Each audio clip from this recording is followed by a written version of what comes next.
All right, things are happening. Things are happening. All right.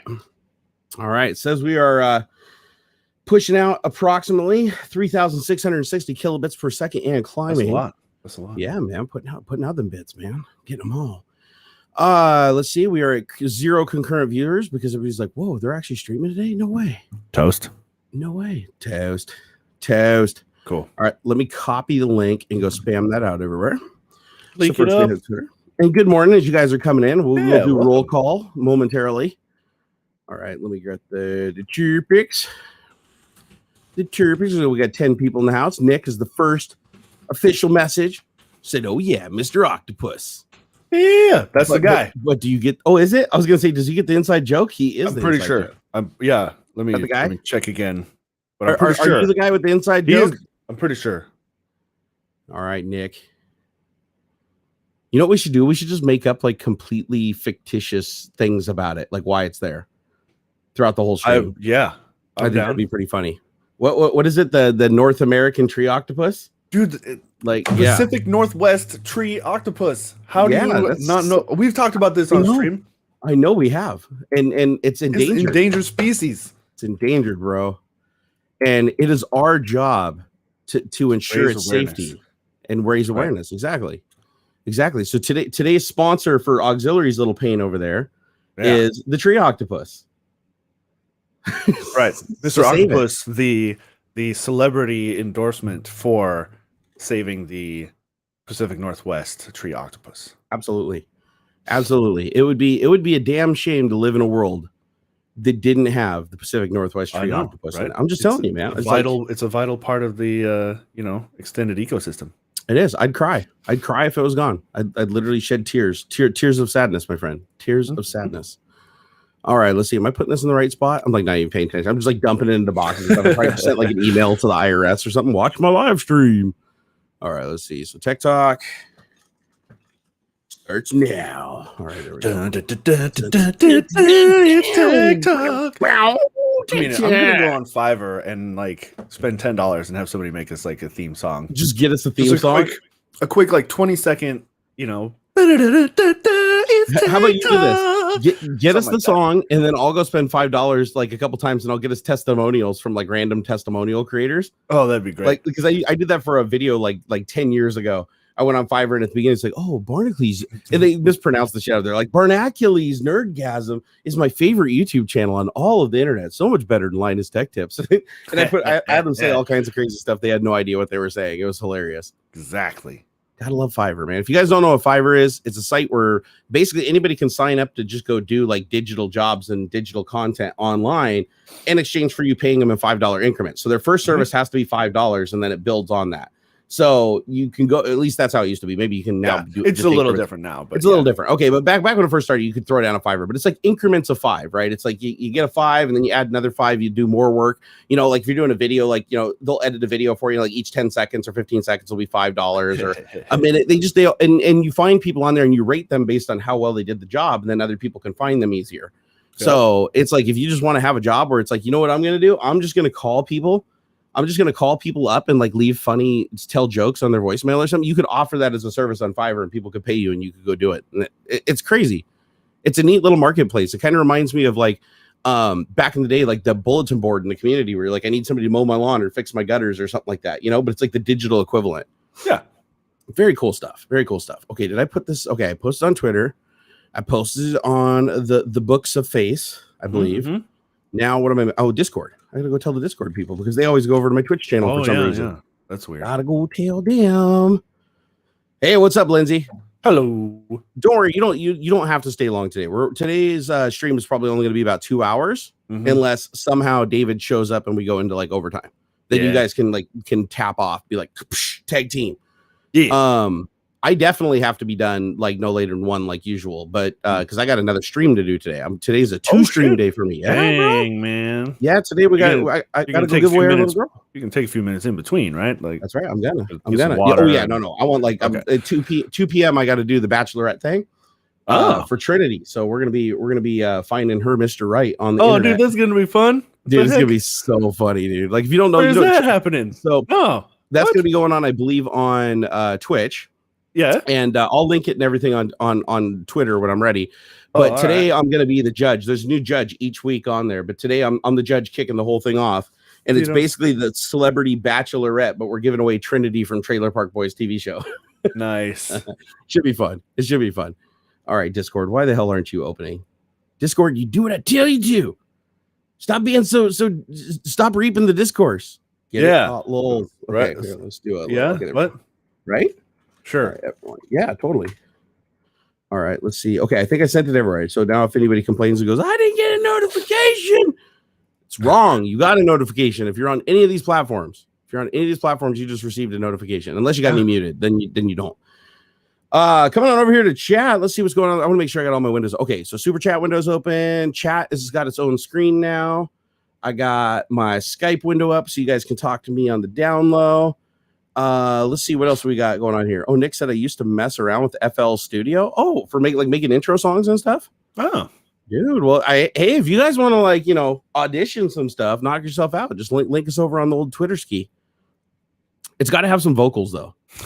It's got to have some vocals. Could be like TikTok, let's talk some tech. Yeah. Right. Or something like that.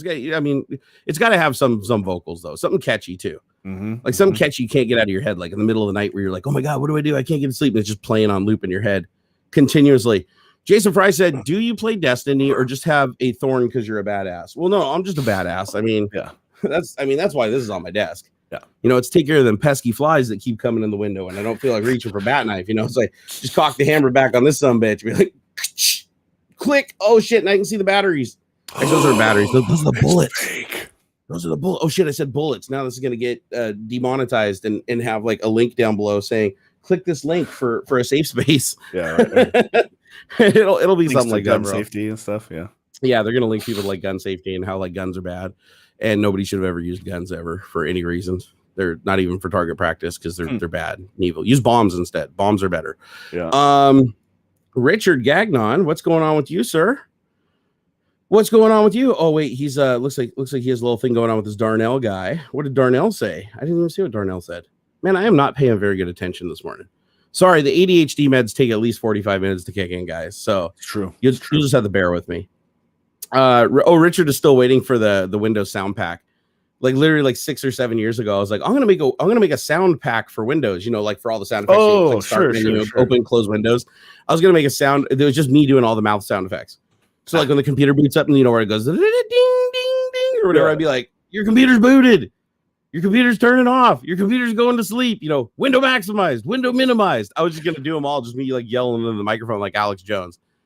And I didn't get around to doing it. The sad thing is it would probably only take me like an hour to do the whole thing if I wasn't like so anal about everything. Yeah. And be like, oh man, I need to do that. If I just said screw it and just opened up like Audacity or something and just went down the audio, because the list is there. It's already got the list of all the sounds that could be there. If I just went down a spreadsheet and just did that file name, and then just created the file that basically puts them all into the registry all in one hit, and then just release that on like GitHub, there'd be a bunch of computers out there in the wild running around my voice all over and booting up and booting down and going to sleep and waking up and you got mail, all those. Yep. All those stuff. Like how many sounds are there? I'm curious. So let's see. So Windows sounds. God, I hate the new control panel so bad. Now they're going to change it again, guys. Oh, just when you get used to it. Just when you get used to it. Okay, let's see. Is it sounds? System sounds? There it is. System sounds. I'll tell you how many sounds you can actually have. Because the default sounds don't even, like all the sound options you can have aren't even populated. Yeah. They don't all do any stuff. Yeah, right. Yep. So for Windows, you have an asterisk sound. You have a calendar reminder, closed program, which isn't set by default. A critical battery alarm, critical stop, default beep, desktop mail notification, device connect, device disconnect, device failed to connect, exclamation. I'm literally going to just read these verbatim in like an Alex Jones thing. Instant message notification, low battery alarm, maximize, menu command, menu pop-up, message nudge. I don't even know what that is. Minimize, new fact. Oh God, maximize and minimize would drive me nuts. I don't know why you would. Well, I guess if maybe you're have trouble seeing or something. Oh, maybe so. New fax notification. Fax notification? Oh my God, dude. What year are we living in? New mail notification. I don't know how that's any different than the other mail notification. New text message notification. NFP completion. NFP connection. Notification. Open program. Print complete. Program error. question, restore up, restore down, select, show toolbar band, system notification. There's like 20 different notifications of various different systems. Windows change theme sound, Windows user access control sound, and then for Visual Studio, it's got like its whole set of noises that it can make. And File Explorer's got block up, popped window, complete navigation, empty recycling bin, feed discovered, move menu item. You can make it sound I'm moving a menu item. Notification bars, start navigation for like any of the web browsers. And then there's a bunch of speech recognition sound effects, acknowledging speech recognition, could get it right, could get it wrong, on, off. So you can basically like have your speech recognition be like, I heard you. How are you? I heard you. So that's crazy, dude. There's a ton of these sounds, and I don't even know if I even heard all of them. Let's see here. Let's play a couple. Let's see. Is it playing? Okay, that sound is absolutely nothing. What about system notification? All right, apparently none of my sounds are working. Why? Oh, because it's trying to send all the audio somewhere else. Hold on. I think I just fixed it. It was trying to send the audio to like some other headphones I had connected. Okay, can you guys hear that? Hold on, let me unmute. Oh, there. They probably can. They can now, yeah. So that's asterisk calendar reminder. Ooh, that's fancy. How about let's see, scroll up. Okay, so Windows user access control sound. That sounds so generic. System notification. These are dumb. These are really dumb. NFP That's an NFP connection. That's weird. New text notification. Doo-doo, doo-doo. New fax notification. Doo-doo. Device disconnect. Oh, we know device connect and device disconnect. This is going to drive people nuts because they're going to think something on their computer's fucked up. You know what we do? I'm going to create a sound package to troll everybody, and every single system sound is going to be like, okay, Google, hey Siri, Amazon, computer, Echo. So it just activates every device in their house. That would be hilarious. All right, let's see let me get back to the control room. We can see how many people are wandering in here. All right, we are in the control room. Looks like we have 204 people. No, 268 people. Okay, so people are still wandering in here. Yeah. They're still wandering in. Is double. Oh, because I had to be quiet because you guys were also hearing. It's not my mic. It's I fixed it. Jerry's piping me twice. Ew. The problem is OBS Ninja, the program we use, sends an audio feed to OBS, and it also plays the same audio feed through system sounds. So if I have system sounds unmuted, you get to hear them twice, slightly delayed on each channel, and it probably makes them sound like some godly figure. Oh. Here, I'll enable it. Do it again. Oh.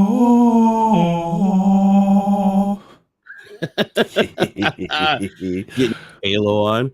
Oh my god, I love the Halo soundtrack. As a matter of fact, I was laying in bed last night just chilling and listening to the Halo soundtrack with my ear monitors, just laying back, just drooling on myself.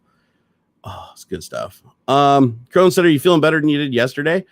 Yes and no. Mentally, yes. Physically, no. Physically, I'm still tired as fuck. But yeah, no, yesterday, I don't know if you heard, Ox, but I had a little bit of a mental breakdown publicly on Twitch yesterday. So much, in fact, I had to delete the VOD just because I didn't want to watch it ever again. It was one of those moments. It was like, you know what? It wasn't just me being upset or anything. It's just I fucking just blew my stack. I don't know what the hell happened. And I went postal and I was like, you know what? I don't want to relive that. So I'm just going to nuke it. So to all you guys that got to, watch yesterday's stream, consider that a special occasion because nobody else can watch that ever again. Yeah. Although I'm sure there's a million people that probably like screen cap everything they watch. And there's like some weird dude out there like jerking it to me having a mental breakdown. But hey, please send me some money on PayPal or something if you did. Man. Don't do that. It's not weird, bro. It's just human nature, It's weird. People run out of stuff to tug, and they're whatever, they'll go for anything. I get some weird DMs, man. I get some weird DMs, like weird DMs. I don't know if you deal with any of this. I'd imagine that you've gotten a couple yourself. Probably not the same for really. No, you don't have anybody just like messages you out of the blue that's like writing fan fiction and sharing it with you about yourself. And nope. Wow, I guess I'm just I guess I just radiate that's like the stuff that I want to hear or something, because man, I get that like at least once a week or once every 2 weeks I'll get a DM that pops in and it'll be like, "Oh, I wrote some fan fiction. Will you read it?" And it's like about how they're going to like pin me down and do really crazy stuff to me, and I'm like, I just reply back and I'm like, cool, question mark. I'm like, hey, I'm all for people just having their fantasies and do whatever the hell they want. But I thought it was funny that they like wanted to share it with me. They're like, hey, I want you to see this fan fiction I wrote about you. What do you think? I'm like, cool. You know, I mean, shit. I mean, 50 Shades of Grey sold pretty well. I mean, throw that shit on Amazon. Right. But yeah, no, I've also gotten people before that are like, you know, hey, you know, would you and Miss Barnacules ever consider, you know, a 3-way or whatever? Like, you know, I'm willing to pay like big money, very dude. strange. Money's no object. And I'm like, all right, well, no, not really, sir. But, or ma'am, I don't know. It's the internet.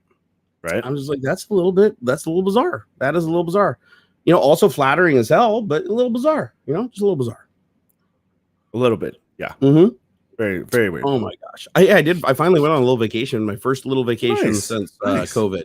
Good. So yeah, I made it down to the ocean, went to Long Beach and stayed 3 days and 2 nights. Actually, more like 2 days and 2 nights because I came back the pretty much the morning of the last day. Oh, okay. The drive is about 4 hours. So little gnarly on my back, but I handled it a lot better than I thought I would. Like I really thought I was gonna have to pull over like 3-4 times. I only had to pull over once, go in there and coming back to take a piss and stretch my legs. Yeah. So it actually went really well. It was a good trip. I slept okay, but not a lot of sleep because you know everybody was up at the crack of dawn because you know they have actual jobs. Right. So actual jobs meaning they work from home, but they have to be up at a certain hour. Right. So and once people are up and moving around, I can't sleep anymore. So I was up. I got 4 hours sleep the first night, like 6 hours the second night. But I had a great time, man. We were like literally down on the beach, bawhawing around on the rad power bikes. Nice. Like getting them things up to like, you know, with my fat ass on it, it did 15 miles an hour in the sand, dude. In the wet sand, it still went 15 miles an hour. Quick. Yeah. I was blown away by that. I thought that thing was going to be cruising along at like 3 miles an hour and smoking and smelling like the magic dust coming out of the electronics. But no, she was screaming. So we did that. And then we did, we went down there like, I want to say it was like midnight or 1 o'clock in the morning on the beach because he lives right on the beach. Literally, he has a path. You can walk right from his front porch down to the ocean. Nice. And so we were like down there. It must have been like 1 o'clock in the morning. Plastered drunk, shining super high powered flashlights out into the ocean at all the fishing boats. And sorry, wrong button, but I had to sneeze. That was weird. Like you censored your sneeze. That's the cuss button. But then I forgot there's I want a cuss button. Well, you have to buy Go XLR then. But I forgot there's like a Ferrari mute like that, right? Yeah, but like, I didn't realize the cuss. You said like I didn't realize the cuss button like piped in a beep sound. Pretty cool. That's pretty fucking cool. And it's not just a beep sound, it's the beep sound. It's like undistinguishably a bleep, you know? Yeah. Dude, that's awesome. That's fun. I didn't realize it did that. Goes to change the sound. The most anything sexual I do involving you as well. I watch the stream. I may have porn up on the opposite screen. Your friend Craig has good peeps. Well, I mean, I thank you for sharing that. But you do it. You do you, man. You do whatever you want. This is the internet. I'm in my safe space. You can do whatever you want over there. Like, just, you know, have some tell me Clorox about it. and, yeah, you don't have to tell me about it. Just like, you know, get yourself a bucket of Clorox and some Kleenex and just, you know, let it be yours. Mm-hmm. Let's see. What Richard say? He said you're going through a tunnel. Oh, I think when I was like, you're breaking up because you're going that's what we heard on this side. Was that the silent mute you did? Yeah, that's like the cough. I have sound effects too, but this is the only sound effect that I only have a couple sound effects. So I have a laughing. No, I do have this one. Okay, you guys ready? I'm gonna hurt your ears really bad. Ready? Okay, that doesn't work unless I unmute. That's not so bad. No, you didn't hear it. Hold on. I heard a little. Oh, you did? Okay, hold on. Here we go. Yeah, that's not bad. That one's a little.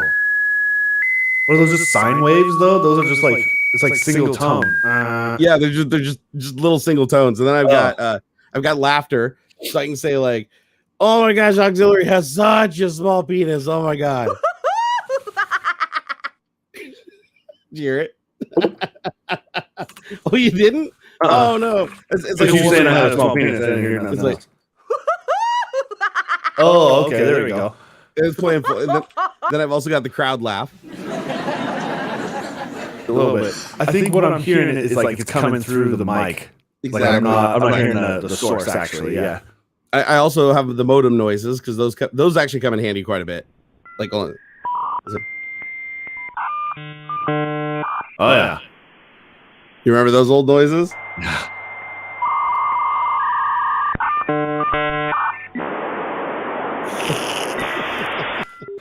That's so funny. It's just fun. It's just fun to have dumb noises all over your Stream Deck. It's wonderful. I mean, your Go XLR, it basically just has like a Stream Deck built into it, right? Like buttons you can macro to things. I got the mini, but yeah, the big one does. And really though, there's like an aux input. So like if I really wanted to, I could like plug in my phone to the back of it and have a soundboard there, or even something cool. Like a tablet or anything with an audio out, and then you could do a soundboard like that. That's actually a really good idea. I didn't even really think about doing that, but I could do the same, right? I could just run the audio adapter on my iPhone into my mixer board on one of the channels and mix it into the feed. Yeah. And use it as just an audio board, or even just ask it questions, like, like do the Hey Siri thing and have it like play through the system. Yep. So people could see you having a conversation with your digital assistant. Yeah, I mean, now that I'm just kind of chewing on the idea, if you had like an old cell phone, you could hook it up to something like WhatsApp or something. You mean like this? Yeah. I was just funny. I was just got an old Windows phone. And then like with the notifications and stuff, you could set up special sounds or whatever, or different sort of almost auto. Somebody could text your fake WhatsApp number, and then it would TTS kind of thing. That'd be pretty cool, actually. I just wish you could change the name of the devices. I think it's stupid that their activation words have to be like so specific. Yeah, and like, I changed the voice on mine. Like I have I changed my voice for my Siri to an Indian male. Like watch, like Hey Siri, what time is it? It's 10:25 a.m. Nice. See, I got, but I don't want it to be Siri. I want it to be Sanjay. I want to be like, hey, Sanjay. No, they do that. There's no reason it couldn't, except that they don't let you. I remember reading that like during the early beta phase of the Google Home stuff, they let you set your own custom activation words, but that's not good marketing, right? If you say, hey Google, it's in your head, Alexa, that's true. That's true. Yeah, because I mean, you're right. It'd be such a trivial thing to have it trigger on anything, right? Because it's voice recognition. It's doing it all the time. You train the thing on your voice, like, and there's no reason it couldn't get to the point where, like, depending on who is even activating it, it could speak differently. Like if my girlfriend says something, or fiance, I should say, say, hey, whatever, she could have her own trigger word, and it already knows it's her voice and can separate answers and stuff depending on who's activating it.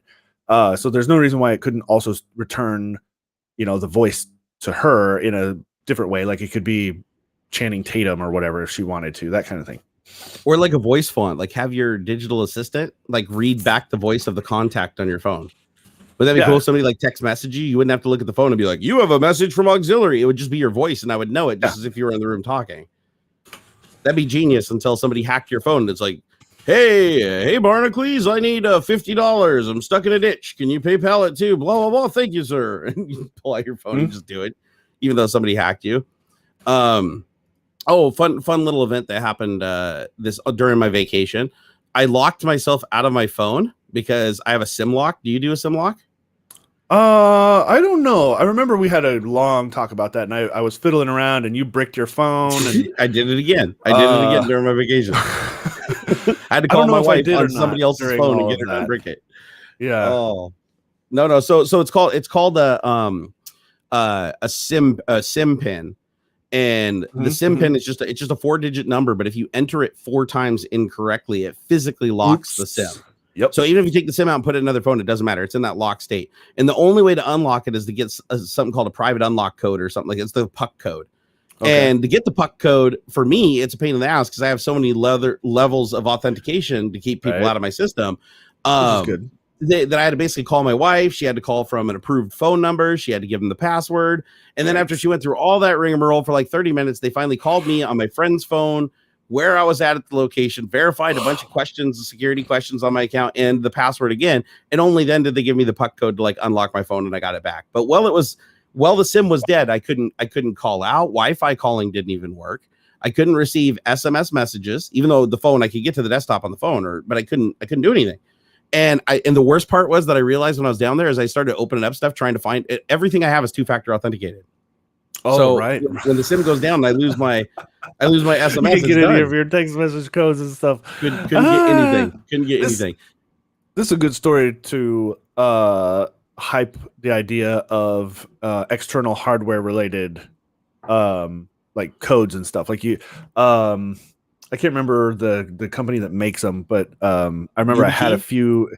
I know they're one of them, but it's I remember getting a bunch of them from a company called LexisNexis, and every 60 seconds, it's like a USB key, but it's got a little screen on it, and every 60 seconds, a new 6-digit code pops up, and it's tied to some kind of software. So you plug the thing in, and then, or you can just have it on your keys or whatever, and you punch, and every 60 seconds, it brings up a new code, and you can punch that in order to get into whatever software and stuff. It's like for legal stuff. It's LexisNexis. Yeah, the YubiKey does something similar. It just doesn't have the screen on it. Yeah, like you plug in the YubiKey, you can still post the code from the YubiKey, like in the clipboard, and then post it where you need to use it. Mm-hmm. Those are called rolling encryption, right? They can't be brute forced because the encryption changes every 60 seconds. So unless you got a quantum computer that can break and log in within 60 seconds, the code changes and you start over from scratch again. Yeah. So, and the generator is on their side. Nothing about the generator travels over the internet, which means there's nothing to intercept and there's nothing to predict. You're not going to be able to like figure out how the generator is making those numbers.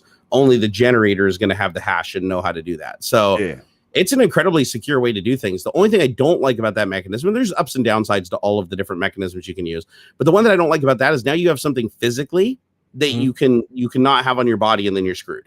Right. So whereas, if you're using something like 2-factor authentication, it's like, well, I guess if you leave your cell phone, you're screwed too, right? I mean, I guess there's always a piece of hardware, but your cell phone is instinctively with you all the time. Like I don't take my keys everywhere I go.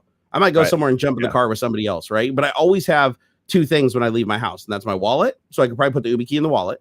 Yeah. And my cell phone.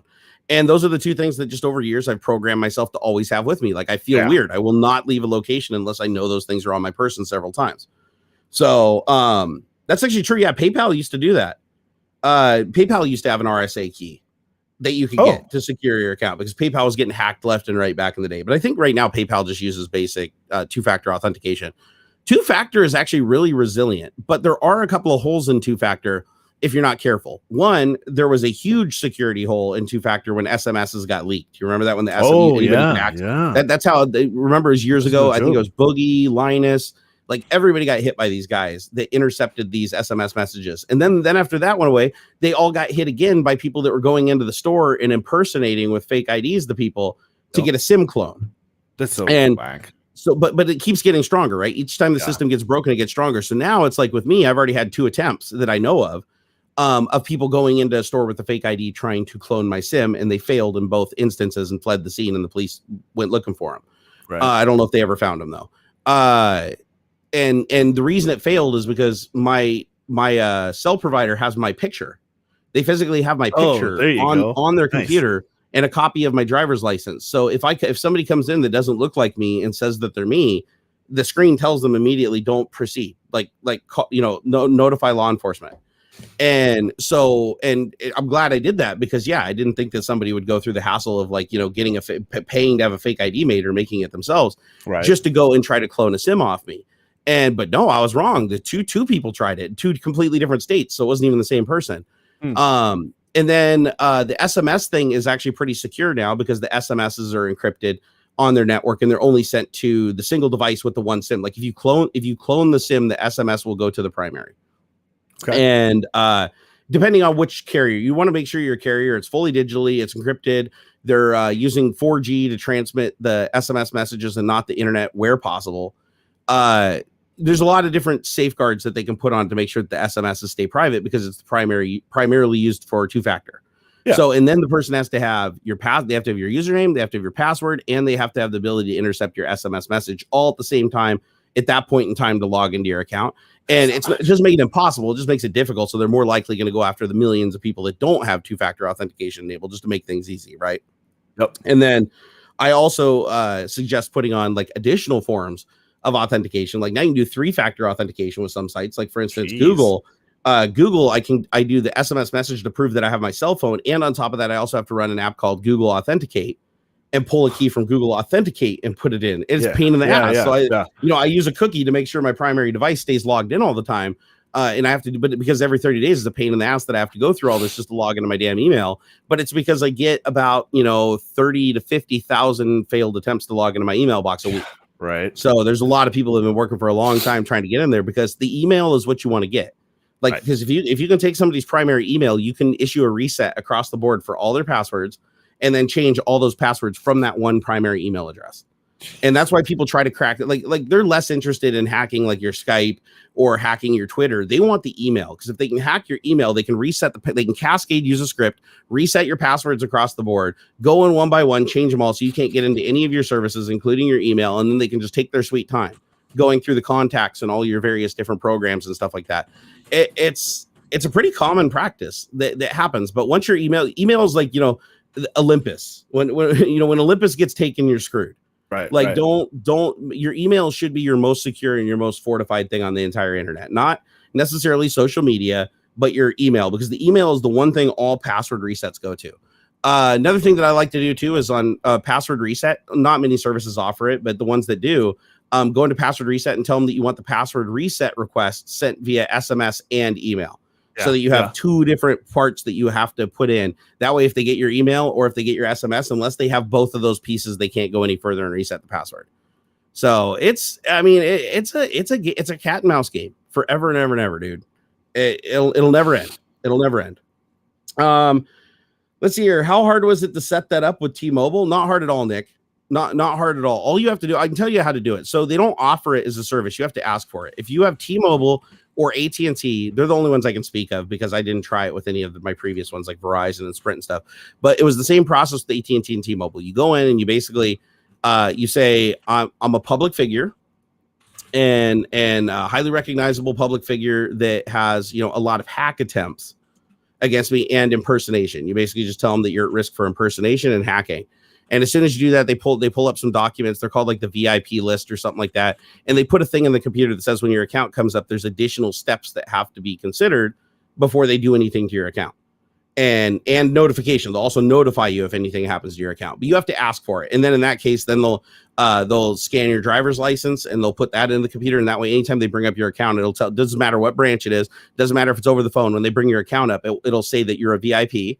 Mm-hmm. So usually that helps you also get support quicker too, because usually if a VIP pops up, they just switch it over to somebody. You don't have to wait in line forever.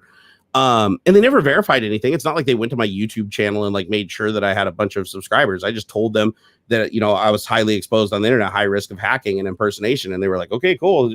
What's your information? Let's put it in there. And I did the same thing for the police department for 911, for the anti-swatting stuff. It's the same thing. You just tell them that you're a high risk for SWAT. Or fake, as they usually know it, just fake 911 calls. And so then what they do is they literally come to your house, two officers, you fill out a bunch of paperwork, they sign it, you sign it, and they take it and put it in the system. And if anybody calls 911, it pops up on the screen. It tells them that there's a high probability that this call is fake. And then they're supposed to prompt you for passwords. And if you don't supply the passwords within a quick period of time, then what they do is they hang up the phone and they call me on all the different phone numbers that I have available to me. They call me and I give them a password to stand down so that they don't have to send anybody to the house and they'll come breaking through my door with rocket launchers and stuff like that. It's a big one. That's a big one. That's saved me 2 or 3 times now. Yeah. So when I was doing that more for Puget, I was a little concerned and that whatever, somebody might try and SWAT the building or whatever. But the company has a good relationship with the police department and stuff, and nobody like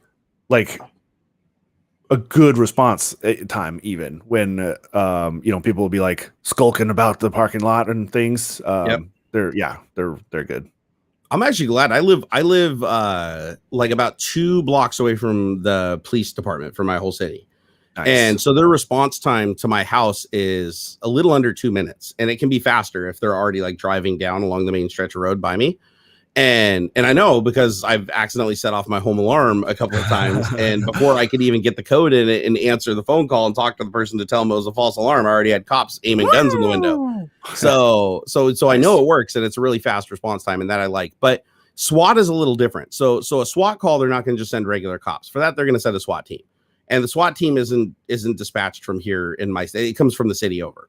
So the SWAT team's maximum response time is like 11 minutes. So I got tons of time to get the call and give them the password and everything like that.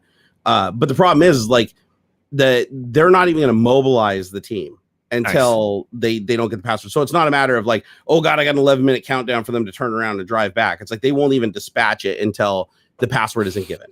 Cool. So they'll call and if they call back the number or whatever and you can't give them the password, well then you might as well just go outside and like sit on your front porch. So don't forget that password, because they are going to come and search your entire house and everything like that. It's a scary thing, man.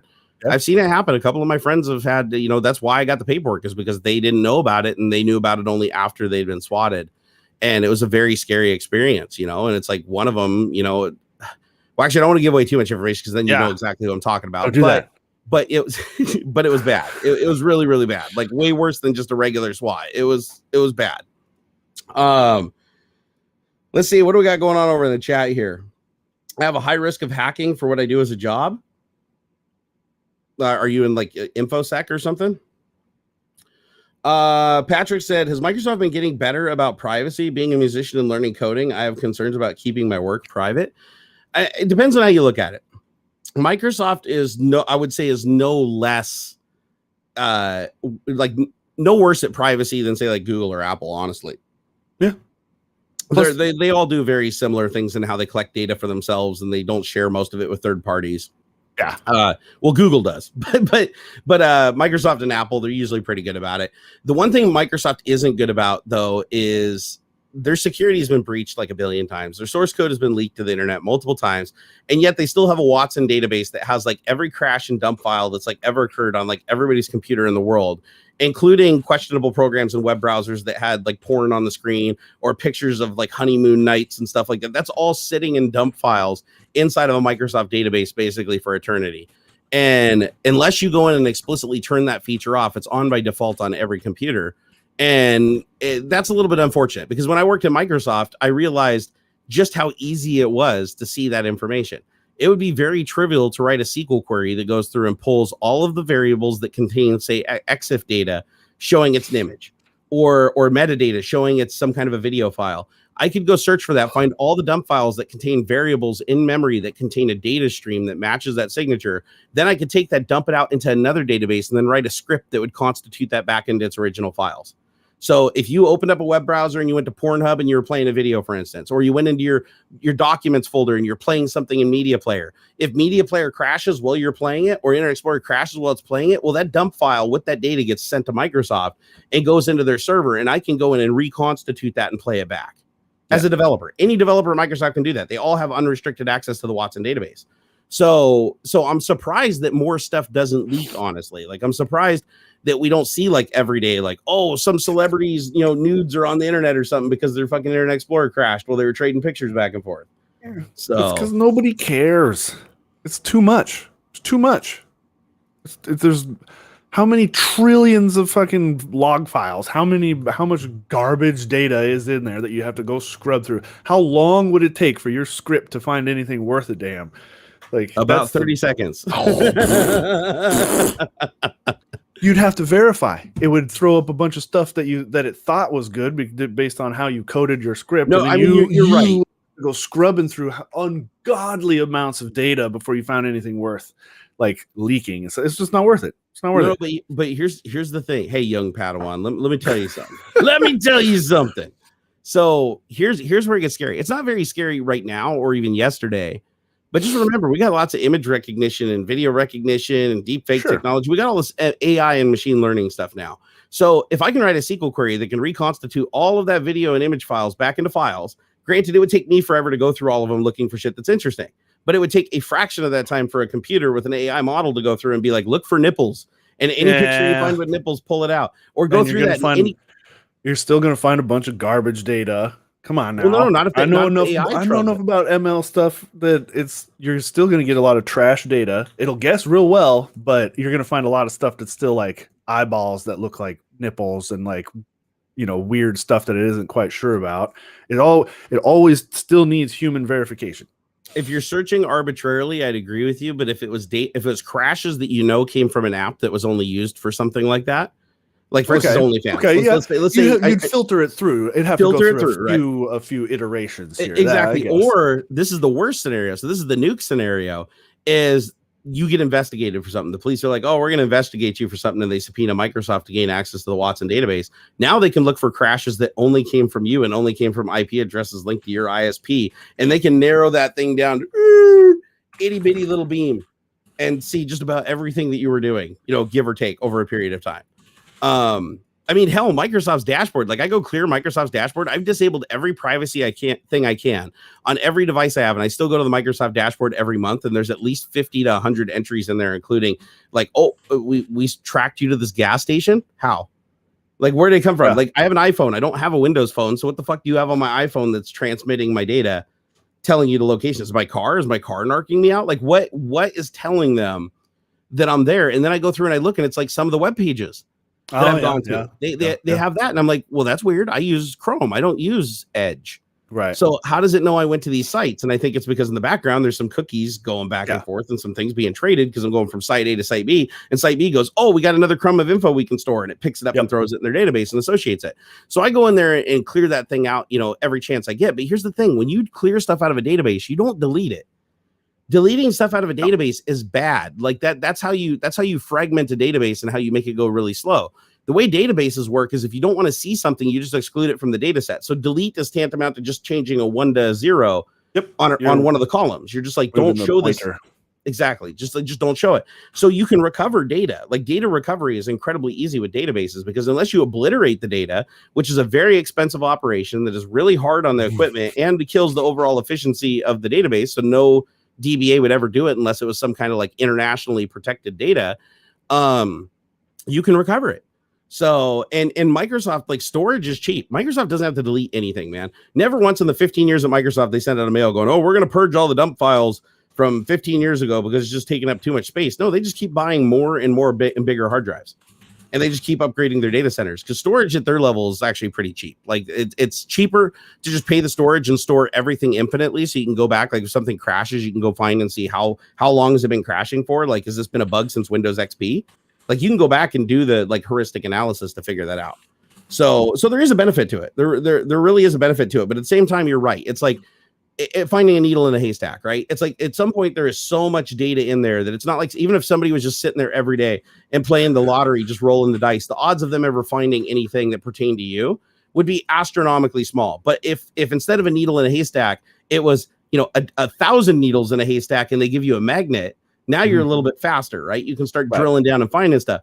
But then they give you like a color chart and, some of the needles are a certain color, the other ones are a different color, and you just keep getting more effective at finding them, right? Yeah. And it becomes faster and faster and faster. And the thing is too, is it's an aggregate of information. So the dump file is one vector. So when your computer crashes, it sends a dump file and then it sends a sidecar XML file. The sidecar XML file says, oh, this is your IP address, the date and time that it happened, what the operating system was, what drivers were loaded, because these are all things that could, relate to the bug. Right. So they collect all that data. So that's like the dump files, like like tier 3, then like tier 2 is that data. And then tier 1 is the thing that ties it all together. The database that takes your browser cookies and takes the last time that your computer reported something during Windows Update, or last time you did an update and rebooted and uploaded telemetry of like what you changed, what apps you opened, when you opened them and everything. All that data goes to the database, but it can all be correlated by MAC address. Right. For the system. So it's like none of those pieces of data might be personally identifiable, but when you put all three of them together across the whole spectrum, you've now linked it all. It's all linked together and it's all personally identifiable. That's why I laugh every time Microsoft's like, we're careful to not store personally identifiable information, but they're like, oh, we just store the MAC address. Like that's not personally identifiable. It is if you go subpoena the ISP and get the IP address for that MAC address that was leased to that house and that modem at that time. So once they take their database and they tie that into the database of the internet provider, boom, now every single thing, every packet that was reported, every dump file that was reported can be found and linked to that MAC address at that time from that ISP. So if you had a subpoena, you could literally go to the internet provider and Microsoft and say, listen, I need access to your database. I need access to your database. I want to go ahead and coalesce those two things together, join them on the MAC address and this date and time. Yeah. And it would go through and get all the dump files and all the crashes that were reported within that window from that MAC address. of that device, or hell, you could even do the IP address, and then from the MAC address, figure out what IP addresses it had, and then look for everything those IP addresses did within that window. And now you get all the devices in the house, all the devices that went through that modem. So you can do some pretty crazy shit when it comes down to like locating people with like digital forensics, right? So that part, but here's the thing: it's like everybody does that. It's like Google. If you're on Google's website and it crashes or has a problem, they record the data. Even if it doesn't crash, they record the data. They know every search you did, every single thing you type into that thing, hit enter. They got your MAC address and your IP address at that point. So if Google had access to your ISP's database, they would be able to link a physical person almost down to the physical person, right? They'd still have to verify if you had a house with like 20 people in it, who was the person that was physically typing on that computer at that point in time. But they could narrow it down to a single computer in a specific location. Everything you do. Absolutely everything you do. I do think a specific like home might be difficult. I've always found that to be hard to believe. That depends like on the internet connection. Oh, I have your IP address. I know exactly where you are. Like go type in your IP address on who is, and it'll tell you exactly what I'm saying. Where you are. No, it comes up. I've done that, and it's not close at all. Like I've seen websites pop up. Oh, hey, you should use a VPN. Here's your IP address, and this is where you are. They are not as accurate as they think they are. I don't do much to like obscure myself. And you're using like an ISP, like a cable modem, right? It's Comcast, yeah. It's crazy because mine, it's like perfect. Wildly wrong. Like I'm not even in that county. And then lately, they're at least it's close, but it's the wrong city most of the time. I think Comcast is just lying to anybody asking about it externally, but in their local database, they definitely know where you are because they know where to send the bill. Yeah. So if they activate your modem, because your modem has an IMEI number or whatever, the MAC address, right? So you activate that modem, they have to know where to send the bill. So they, in their system, they have the address, they have the MAC address of your modem, and they can link that to every IP DHCP has ever given that modem through that MAC address. And so like the fuzz could probably get the exact location from Comcast. 100%, yeah, sure. 100%. But like, because like, you'll go to a website like a Home Depot, whatever, right? They want to know your location so they can give you the closest store to buy from or whatever. And they're always wrong. Not one time has it ever gotten my zip code right. And you're not using a VPN? Nope. Not ever has it gotten it right. Comcast must be doing something just to protect their users' identity by like just broadcasting like fake address information.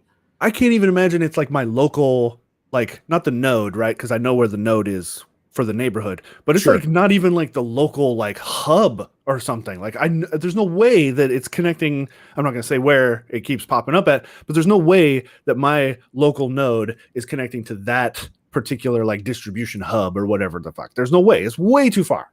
I should hope not. I should hope not, at least.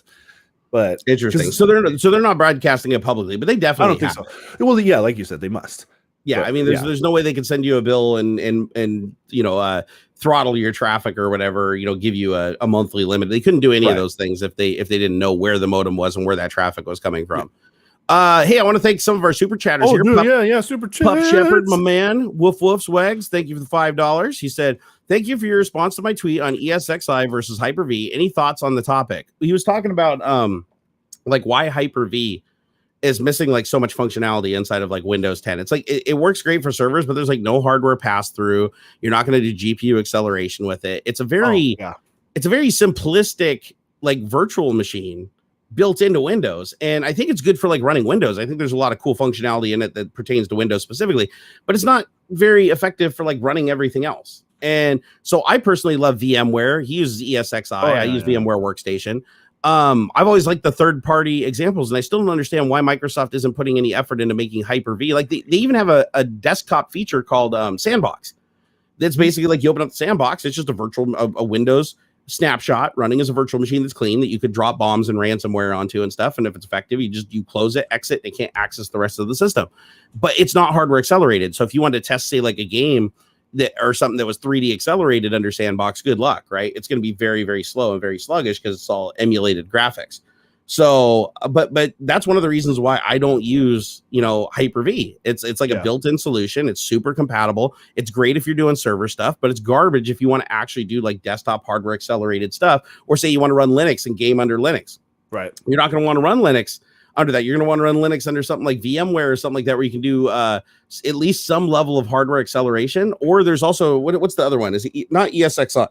There's another VM software that you can actually run on Windows that allows for hardware pass-through, which is funny because not even Windows Hyper-V allows for hardware pass-through, yet this third-party program does. I think VMware. Is it VMware that does it? I think, yeah. It might be. I know it's hardware accelerated, but I don't think it's pass-through. Isn't that what Linus used for his 20 gamers, one machine? No, he used Unraid. Oh, okay. Yeah, because Unraid is like a whole Linux operating system. Some people are saying VirtualBox. VirtualBox is, I know they're going to beat me up for it. VirtualBox garbage. It doesn't do hardware, unless it does it now. Does it do hardware pass through? Because last time I used VirtualBox is really super lightweight. It's free. It works good, but last time I used it, there was no hardware acceleration. So did they add hardware acceleration? Because if that's the case, I'll totally use it. I'll retire VMware tomorrow if that's the case. I know if you're looking to use like WS or Linux, the new coming WSL2 coming soon. I think is supposed to be in the October one. WSL2 is already in. It's been in for like 2 builds on the like preview. I don't think it's no. I have it active and it's yet, shipping 21H1 or 21H2. WSL2 is in box. I thought the most current feature update is 20H1. 21H2 I don't think is out yet. That's supposed to be October. I'm 28. Sorry, 20H2. I just opened up. And you got WSL2 working? I have WSL2. Yeah, you have to enable it in the features. You have to go to add remove programs and go to add feature. I don't think it's enabled by default. Oh, yeah, I see it. Yeah, WSL2 is available in Windows 10 20H2. That's super cool. You get hardware pass through the whole bit. You can do the whole. Yeah, you can actually download right from the Windows Store. You can download like 5 different Linux distributions now that are fully running on WSL2. So you could download like Ubuntu. Cool. I think I downloaded Ubuntu and ran it. Just you can run Ubuntu right in a window on your desktop, fully hardware accelerated. That's pretty badass because like not having to dual boot is freaking amazing. Yeah. What I'm wondering is if WSL2 is going to allow you to run OS 11 or whatever, Big Sur, like at some point. Because they're based on a BSD kernel, right? So like I wonder if they could configure that in a way that you could actually run that with hardware acceleration. That'd be funny because it'd be boot camp for Windows. Well, sort of, but it doesn't it's not compatible with Nvidia graphics cards. Flat out. Like Apple does not support Nvidia graphics cards after like Sierra, I think it was. Why was that? Do you know the story behind that? Probably licensing. Something they fought about it. They got into some Nvidia wanted to keep like $1 extra argument and so Apple was like, fine. Dude, that's shooting yourself in the foot, man. That is shooting yourself. I know it is Apple, but it's like Nvidia is not just a small leader. They are GPUs. Look. Yeah, that was to me. That was the biggest sign that Apple was giving the big FU to their content creator market. If they weren't willing to play ball with Nvidia, or Nvidia wasn't willing to play ball with Nvidia, don't give a fuck. They're gonna work. I mean, most of Nvidia's money is coming out of gamers are funding their machine learning and AI stuff. So like whatever, Nvidia doesn't give a fuck. They're going to make money left and right, hand over fist. Apple stopped using Nvidia after a bunch of bad Nvidia chips caused huge MacBook Pro recalls, and Nvidia refused to pay their part of it. Apple had to eat the cost. Is that it? I thought it had more to do with their desktop support. I don't think something like that would really turn them off, honestly. Like this has got to be some kind of a money deal. Like because that's weird. Like Apple, don't get me wrong, AMD does make good GPUs. Like I mean, they do. AMD makes great GPUs. They're getting there, but Nvidia is just like so big and so powerful with like the ray tracing stuff and what is it? Tensor cores and their proprietary SDK. Like around gaming, it's like how can you create an entire product line completely leaving Nvidia out in the dark and then expect to be like taken seriously as like a top tier product? That's weird. And I'm not even like shilling for Nvidia here. Like Nvidia has some really fucking shitty business practices. Nvidia does some like really fucking rude stuff. Like trying to lean on like hardware reviewers and stuff with ultimatums and stuff for sending product samples and stuff. They do some shady shit. So I'm not trying to protect them, but I'm just saying, just looking at it like pragmatically from a technology perspective, Nvidia is the one who knocks. Like nowadays, they are. They're the big boys. Yeah, for sure. And AMD is chasing that. and they're gaining some ground. But yeah, to completely just blacklist an entire brand of GPUs just seems so fucking stupid. But hey, what's the one company that can do it though? Because people that buy Apple will buy Apple no matter what. I wouldn't care if this was like Intel hardware accelerated, I'd buy it. From a little bit of poking around, it looks like the Nvidia was trying to promote a licensing program for their mobile GPU architecture and patents. There's some talk about Nvidia suing Qualcomm and Samsung to prevent them from selling phones and other devices that was using some maybe aren't necessarily good patents from Nvidia, something like that. Like there's some question as to whether or not these whatever. Yeah, it looks like Nvidia tried to pressure Apple to agree to the Kepler. It was at the Kepler architecture at the time. Tried to pressure Apple to get them to sign on to the licensing deal. Apple said no. Nvidia threatened to sue them, so Apple walked away. Okay, that makes more sense. So it was like a legal scuffle over a disagreement. I think that was at least part of it. Yeah, that's wild, man. That's wild. So. Let's see.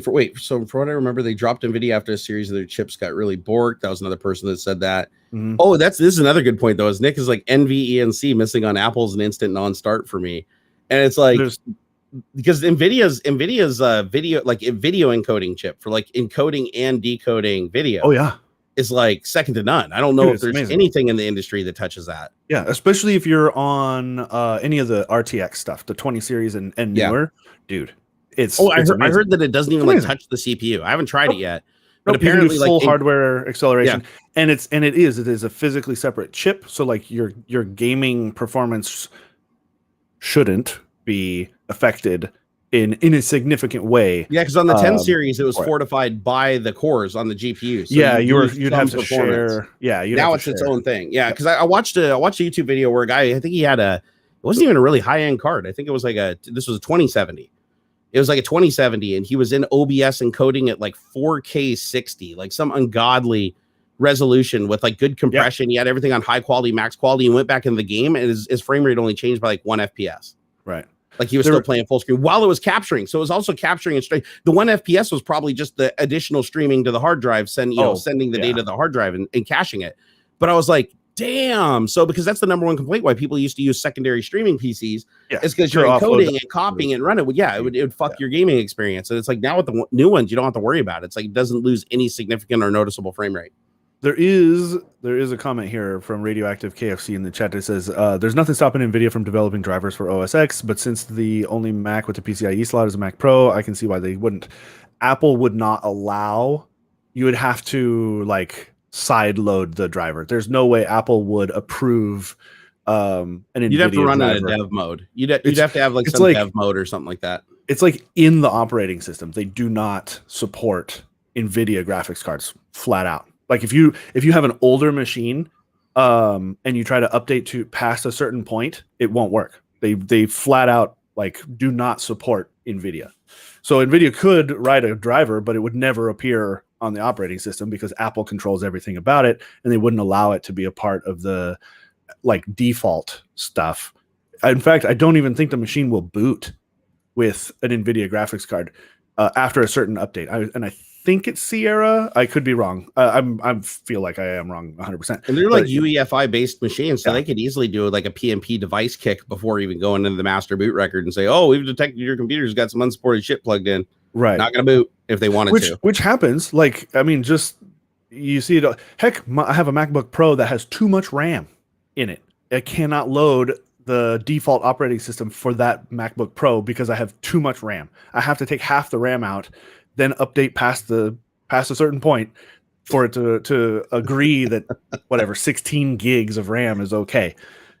Because they literally put a ceiling on it. Yeah, because they remember you had third party. You had a problem with a MacBook just a little bit ago, I think. I did. I mean, it was probably like a year ago or so, but yeah. I sold a MacBook Air and I couldn't get a damn operating system on the sumbitch. You had to do some fiddly stuff, like you had too much something, and my MacBook is sitting there waiting to update too because I don't want to fucking take the thing apart. an Yeah, update mine was like you reset can't the thing. install. Mine was like you can't install the OS. Like I booted it up, and it's like you go into the recovery console thing that pops up, and you say, "Yeah, I just want to install the latest version that's available for this MacBook," and it would just pop up and say, "No, you can't. There's a problem with the file. There's a problem with the file," and it just kept saying that over and over again. So then I had to go find a tool and download and pirate the freaking OS 10 image for the operating system, and you put it on there, and then boot into the recovery thing and say, "Use the drive instead."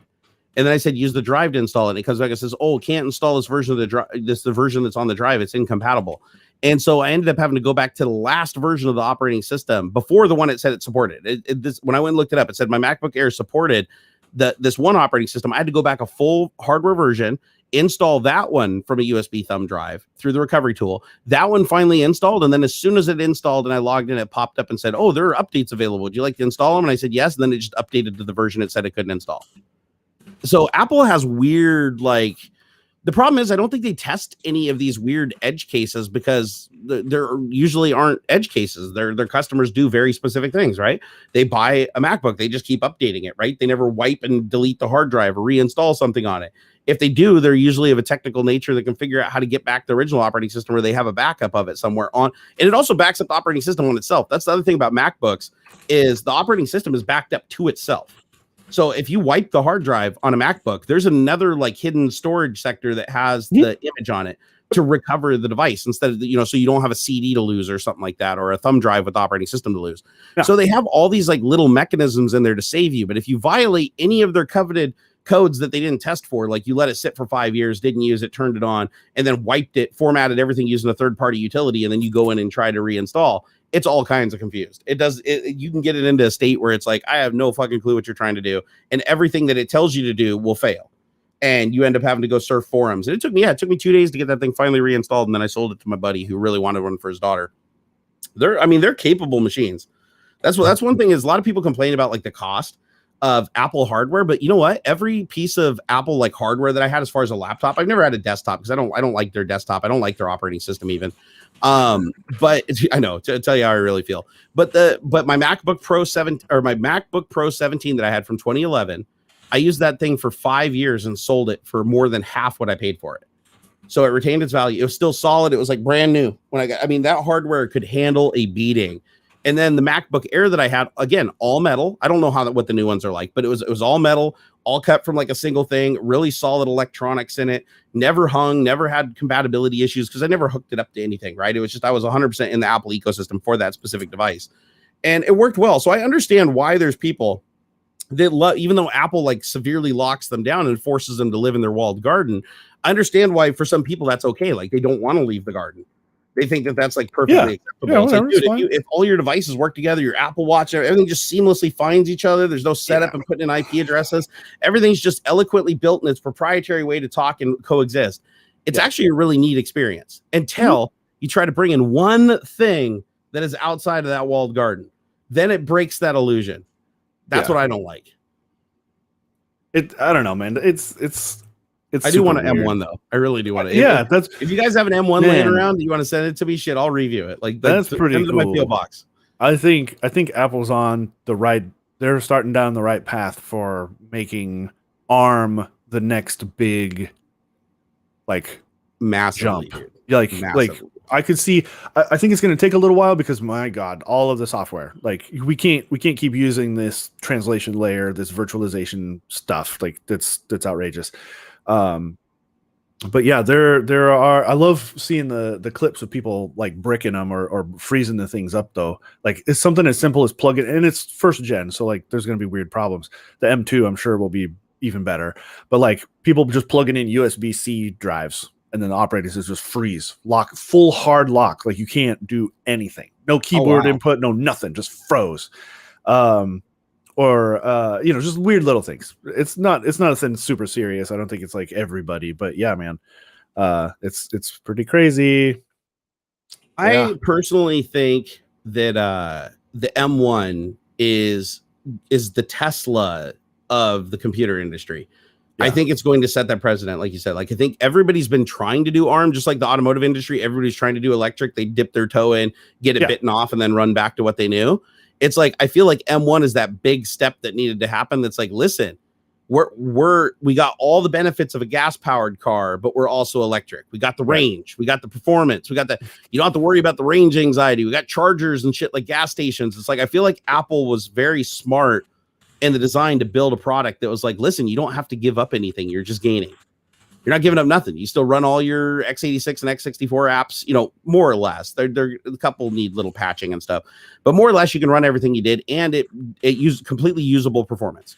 And people were like taking notice of that, like, ooh, that's fancy. And that's what you need. That's the bridge, because without that bridge, and this is where Microsoft keeps fucking up. Because again, Microsoft does everything before Apple, but they always do it too early and it's not implemented properly. Like Microsoft had the first tablet. The iPad was like 10 years after Microsoft had the first tablet, the Compaq and the HP tablets. They were shit though. They were slow as fuck. Right. The screens weren't there. You had to use a pen. Yeah. It was dumb. They were gimmicky and dumb and very, very expensive. So Apple just reinvented it. Same thing with the phone. Microsoft had the smartphone, right? With the keyboard, running apps and shit on it and playing games on your phone and stuff. That was all Microsoft. Then Apple comes along. They just bided their time and they waited until they could create the perfect experience that they wanted. Yeah. That was like magical. And then that's the thing. And that's why I think like this is there. It'll be a much more seamless transition because Apple like is kind of at the forefront, honestly, which is honestly good. They can absorb any sort of like negativity that comes around it. They have the muscle to push, like Adobe. I'm sure they've been working on it for a long time because they've been working hand in hand with Apple on like the iPad stuff. So it shouldn't be that much of a change to basically port their iPad software to Mac OS essentially. Well, that's what Microsoft was trying to do with the RT platform. Remember Windows 8? So the RT platform was the merger of the Xbox kernel, the phone kernel, and the desktop operating system kernel to all be capable of running on ARM. Because the idea was that they wanted to move away from x64 and have the Xbox, the phone was already ARM. The desktop computer, they wanted all to move to ARM. So the way that they did that is they're like, well, we'll just create an ARM version of the operating system and we'll put it on the devices that are ARM, and then we'll still have the same version of the operating system built for x64 to run on everything else. But the problem is they don't talk. They don't. The apps don't. The only cross-platform apps that work are ones that have middle and runtime compile layers, kind of like Java or .NET framework. Stuff that uses an intermediary. That's the only stuff that was cross-platform, and that wasn't a large enough part of the library. What M1 solves is M1's like, no, you don't have to have this middle layer. You don't have to have this emulation. You can just straight up run x86 and x64 code, and if there's any weird instruction bullshit, it'll just be handled at the hardware level by the processor itself. And so now you can just run those binaries. You don't even have to get a special version of the binary. You can just run the x86 or x64 version and somewhat at speed. Now, Microsoft did try that with the Surface Pro X, where they're like, listen, you can run x64 apps, but it was slower than shit and nothing was usable because it was 100% software emulated, which you can't do when you're dealing with graphical applications. And it was just so damn slow. So what I think is going to happen here, honestly, is Windows 11, the build that was leaked, I'm sure that got out on. Yeah, I'm sure it was leaked, guys, by Microsoft themselves. That is just basically a UI branch build. Most of the stuff that changed in that operating system is all UI. It's all UX. Yeah. So everybody's like lipstick on a pig. I guarantee you when they announce this on the 24th, there's going to be a bunch of shit that is not in that build. And I bet you, and I'd be willing to bet that with all the work that they're doing on WSL2 and all that shit, like to do the Linux kernel, I think that we're going to see a merger between Microsoft Windows 10X and Windows 10 and Windows 11. So their ARM-based dual screen device or whatever, that's going to merge into the Windows 10 product to give the ecosystem parity so that the Surface Pro X is running Windows 11, your desktop's running Windows 11, your Xbox is going to get Windows 11, and your Windows Phone, who cares? That's in the garbage now. But if it ever came back, that would be Windows 11 too in the tablets, and this will be their version of let's try to do what Apple did and create a system that can run, in both modes as fast as humanly possible. So I think it's entirely possible that ARM software is probably going to run under emulation on Windows 11 and for the purpose of developers to start transitioning and building ARM-based software, if nothing else. Because that's the thing. Once you get Apple is actually going to do a huge favor to everybody else. This is one thing where Apple can't just be self-serving, because Apple created the bridge where now Adobe and these big companies that were predominantly Windows and OS 10 on x86 architecture, now these companies have a bridge to build their product for ARM. Yeah. And to make and they got time to build this high performance bridge, and the hardware is already deployed and will continue to be deployed by Apple. The neat thing about them doing that is that now gives incentive for Windows to start supporting ARM again. Because at some point when they make the transition, they don't have to do the bridge. They can just go fully to 100% ARM. Right. Because that's the one downside to the M1 chip is, yes, it's a great bridge today so that you can run software from both worlds, but it's also not cost effective at all because you're literally building an ARM and an x86 processor into one. Like a lot of it is redundant, and that builds up as cost to support two different architectures. At performance, you're adding a lot of stuff to that chip that's unnecessary if it was just pure ARM. So if you have an optimized piece of ARM software and you have a pure ARM processor, you're going to get better performance. And cheaper too, a lot cheaper.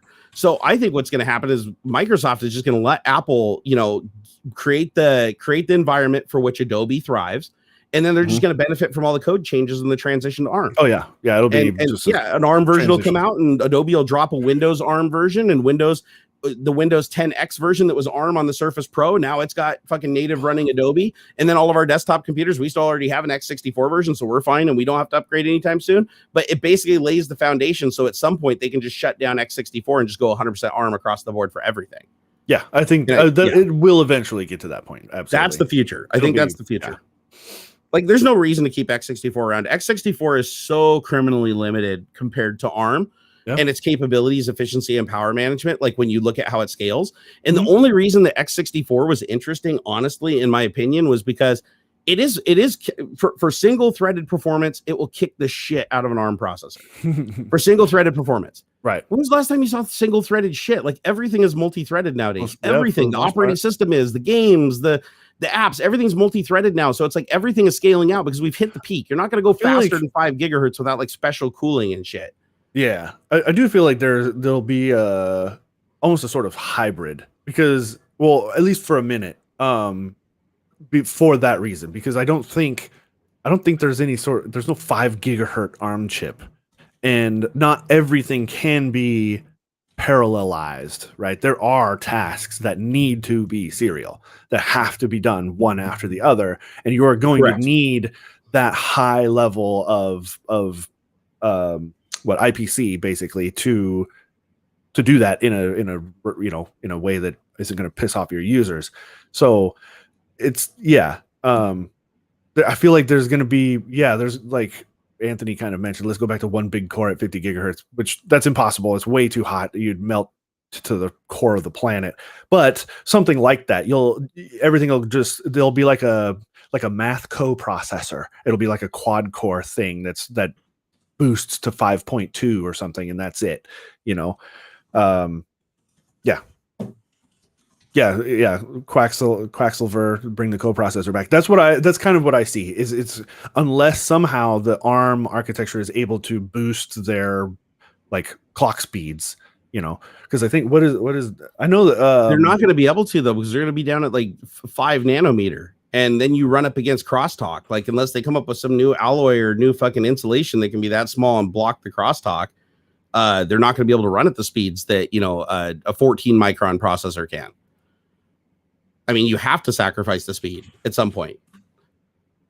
So I'm curious to see how they handle the situation. But you're absolutely right. I mean, single-threaded performance is still critically important for. Yeah. But my point being is like you can't, even in a single-threaded operation where everything in the next operation relies on the one before it, you can still find ways to, unless it's literally like just multiplying a number end over end, right? Where it's like you need the result of the previous one to multiply the next one. Then single-threaded performance is critical. But a lot of applications where it's like you're dependent on the result of the previous one, you can still parallelize that across multiple threads by basically saying, here's the thread pool. I want you to get to this point where you have the sum to pass on to the next one and then pre-process all the little parts around it as much as humanly possible so that it's only having to do the bare minimum work to get to the next step. So where the operation would normally be like 11 steps to get to the result that needs to be passed to the other one, you go ahead and preload and take care of the first 5, or even just like 3 of the arbitrary steps in between. Try to compress that down to where you're only doing the minimal amount of work. On the fastest thread. But again, it depends, right? What are you doing? I mean, if you're hashing cryptocurrency, you're going to want that single threaded performance. Right. That being said, though, efficiency, is a big thing too. Like, lower powered cores running. I mean, 64 cores running, at a tenth of the power of a single core, pushing that hard and having to dissipate all that extra heat. There's a lot of benefits. Yeah. M1 has a kind of a good idea, because what they did is they put in, like, I think it's 4 high-speed threads or 4 high-speed cores, and then they put in 4 slower cores. And then the high-speed cores can access, all the cores can access the x64 instruction set, but that's done even by like a third module on the chip. So it doesn't affect necessarily the performance of the ARM chip itself. And then they do a bunch of fancy caching shit to keep everything nice and smooth. I like that idea, because if you have, say, 8 threads on a CPU and they're all capable of 5 gigahertz, you may not be able to dissipate all the heat off of it. Right. Like at full tilt, if it's 100%. So I like the idea of having priority cores and lesser cores. It's kind of similar to how we have, Intel has regular cores and hyper-threaded cores, which are like, they share a bunch of shit, right? It's like you're going to get less heat off the second bank of cores. So now when you're writing the software, you say, listen, if this is an operation that isn't critical to performance and it's something of a background nature, throw that on the slow, more efficient threads that don't burn as much battery. And then if you're doing something that's in the user's face that is very sensitive to time, then do that on the faster threads. And I like the concept of like categorizing the threads, which is something I've never seen done on an Intel processor. Because have you ever seen a processor that had mismatched and unbalanced threads other than it throttling them internally? Yeah. Like they all seem to have like similar peaks, right? They might have different heat output and stuff like that, but they all have like similar peaks. I like the idea of just saying, and you can even do it in Windows. I'm surprised like Microsoft doesn't even do this. Like, you know what? I'm just gonna throttle back like 80% of the cores on the CPU to 0, and just leave it there. And just put them in, they're dormant. And then when something comes on that needs to use one of those threads, just throttle it up to 50% power, unless it's something that requests priority, and have something in there where the API can go, you know what? I'm either in a hurry or this is a slow background operation that doesn't matter that much. They'd save so much battery life. And I think that's what the M1's doing. Like the M1 has that ability, but I don't think the developer even needs to do anything. I think that their task switcher does it. I would think that would be OS level. It would handle that. Yeah, I would handle that. Like just analyze what the thread's doing and be like, oh, it's not accessing visual components. Nothing else is waiting for it. Nothing has a mutex or a lock on it. So just sit there and just cruise along nice and slow. Yeah. I mean, it could be done. It absolutely could be done. Hey, Johnny Winter, thank you for those 50 Danish kroners. Ooh, said, hey, Jarl, reason for MS is putting out Windows 11 is we found out how easy it was to turn off most of the spying. No, they could just that doesn't make any sense. They just turn it all back. They turn it all back on every feature update anyway. Every update, what are you talking about? Every update. Caught him again. I literally just had to go through that prior to the last episode, because I updated to 20H2 or whatever the fuck, and it popped up a whole thing about wanting to turn all that stuff back on. I had to unflip all of those switches. Dude, they deleted all of my firewall rules. I feel like that came out more spicy than I meant it to be. I'm not upset or angry. I'm just saying it's silly that would be why they would push a new version of Windows. It's not even a new version. They're just renaming it. It's another feature update. This isn't anything. It's not a brand new operating system. I guarantee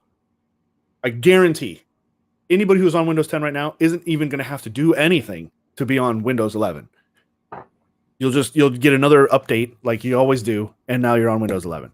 Yeah, it'll support the same hardware. It'll support the same driver model. I know, like people, I've seen a lot of headlines and stuff about like, oh, Microsoft said that Windows 10 was going to be their last operating system, and now we're seeing Windows 11. I guarantee this is not a new operating system. I guarantee this is not a full blown. This isn't from Windows 8 to Windows 10 or Windows 7 to Windows 10. This is a feature update. I can actually tell you as an employee of Microsoft which ones were real operating systems and which ones weren't. Oh, sure. So Windows XP, completely brand new, ground up built operating system based on NT, right? Yep. Windows 2000 server based on Windows XP, not a new operating system. Literally the same code base, minor tweaks. Better networking stuff, I think. And whatnot, Windows 2003 server, same deal. Just they updated. They got to a point where they needed to deprecate some stuff, and they gave it a new name, new version number. Windows Vista version. Windows Vista, huge rewrite, not complete, but huge rewrite. So I'd consider that a new operating system because that's why you had driver problems and all that stuff. No backwards compatibility. Exactly. Windows 7. Another decent rewrite, but not as far off from Vista as you think. Windows 7 and Windows Vista share a lot. Like there is a lot that they share. Windows 8, brand new, ground up built operating. No, surprisingly, yeah. Windows 7, Windows 8, Windows 8's ground up rebuilt. Skin of 7. That's nope. ridiculous. Windows 8 had to be completely rewritten from the kernel on up to support ARM natively. So the previous operating systems would not build on ARM, so they had to go through and reconfigure everything for low resource consumption. Which is funny because I thought Windows 8 was a fat pig, but compared to Vista, it wasn't nearly as bad. Yeah. But they shaved that. They simplified the graphics. They reconfigured the kernel, the networking stack. The driver model got completely redone. That's why you can't use some Windows Vista drivers on Windows 7. It'll reject them. Yeah. There are some drivers that'll work, but complicated drivers like video drivers and stuff like that. It does not like the Vista driver. Yeah. And they also implemented the new driver development model. I think it was 2.0. I think was the one first time you could crash a video driver and not take out the whole system. And then Windows 8 and 8.1 was not a new operating system. Obviously, that was like a service pack, right? Didn't change the major build number. Windows 10 surprisingly is not that different from Windows 8. You'd think Windows 10 is a whole new operating system because of how much work they've done over the last couple of years. But when Windows 10 shipped, it still used Windows 8 and 8.1's kernel. They did not rewrite the kernel. They modified it. They do for every version, but they did not rewrite the kernel. They did not change the driver model significantly. They introduced DirectX 12, but again, DirectX 12 would have worked just fine on Windows 8 and 8.1. They put a soft lock in there. There's even a guy who did a video where he defeated the soft lock and put DX12 on Windows 8 and was playing DX12 games. So it's just an artificial block to lure people up to Windows 10. But Windows 10 was not that big of a progression from Windows 8.1. It was more of just visual stuff. And I feel like this Windows 11 is going to be much of the same. However, it's going to be much of the same from the standpoint of what Windows 10 is today, which is radically different than when it shipped. Windows 10 has evolved more than any other Microsoft operating system has over its lifetime. Like they've completely redid the kernel. They added WSL2 native support. They moved their entire build system from time build over to Git or whatever the company they bought, GitHub. So the operating system is even fundamentally assembled and built differently internally to the company. The driver model got significant upgrades. The service control manager got significant upgrades. The caching got upgrades. I mean, they added a ton of shit. Like Windows 10 over its lifespan has changed more in itself than Windows 8 and Windows 8.1 ever did. Oh yeah. So I think Windows 11 is just going to be, again, lipstick on a pig. And all the feature work that they did to test in Windows 11, they've already been testing on us like gerbils in Windows 10 with, the 20H1 and the 21H1 that's going to drop. Mm-hmm. And so, yeah, Windows 11 is just going to be a huge visual overhaul. The one thing I do know just from watching the videos, I haven't used it myself yet, but just from watching the videos of Windows 11 and seeing like how snappy the animations are on the desktop and how responsive it is to touch input, there's no way the old Explorer would be capable of that, just knowing how the Win32 messaging pump works. So they've changed something major in the shell, not just visually, but something behind the scenes. The shell is getting a lot higher priority, which is something that Apple has always gotten praise for, right? Like even when they did the rotation test where they were rotating and it was going between landscape, like if you try to do that in like Windows 10, it's super janky, super janky. And in this, it was like there was actually some good transition animations. That's not easy to do with the way that Explorer was architected before. So I have a feeling that Explorer was basically like a ground up rewrite. And I'm curious to see what that means. But here's what'll make me excited though. If they keep all the good stuff that was in Windows 10 that they spent all this time perfecting, which I suspect they will, and they focused on just making the UI very, very smooth, fluid, and give it the priority that it needs and everything, so it's not janky and your mouse cursor isn't locking up and shit isn't not responding. If they put effort into making that a smoother experience with the computer, then I greatly welcome it. Mm-hmm. But there is a big problem that I see every single time Microsoft revs a major build number, they break app compat. This happens every time. Yeah, that's what every single time. I wonder really though if it's more just like a label change and not really like, you know what I mean? We'll put it this way: if it was a new operating system, just like historically, like what happened with Windows 7 when Windows 8 was in development, Windows 7 just stopped getting feature work. I skipped 8. Yeah, so no, I'm saying, oh, you skipped 8? Okay, so 8 was garbage, and then 8.1 redeemed it. I know they tried to push a tablet-based, like a touch-based interface. I remember the whole, all the tiles and all that stuff. Yeah. Metro was so dumb, dude. We all fought internally, too. Nobody liked him at management, and it still somehow made it in the product. But we were right. They ripped it back out, right? So the people spoke. But Windows 7, for instance, and this is a telltale sign to what we're going to see in Windows 11. Windows 11 will just be a continuation of Windows 10 because we're already testing the functionality in Windows 10 that's going to be in Windows 11. Like behind the scenes, your computer's running shit right now in the background. If you're running 20H1, you're already running code paths in your computer in the background that's giving Microsoft telemetry on the stability of features you don't even know are there and haven't even used yet. So we've already been lab ratted heavily. And the thing is with Windows 7, the feature work slowed to a crawl. As soon as Windows 8 was under development and they were working on it hard, all they did was put Windows 7 on basically on security patches. Windows 7 didn't get any real significant updates or changes to its driver model kernel. It didn't get Linux support. It didn't get fancy shells and nothing. It was basically on life support for the last 3 years that we were developing Windows 8. And so that gives you a sign. The fact that Windows 10 is still under development and getting new features every major update tells you right there that Windows 11 is based on the Windows, like the full Windows 10 code base. And the features, they're just going to add in the lipstick. They're going to integrate in the UI and integrate in some of the services and some of the features that they didn't want people to have access to. But it's still by and large going to be an update to Windows 10, because if it wasn't, we would have seen Windows 10 get iced like 2 years ago. Windows 10 would have automatically just went into maintenance mode.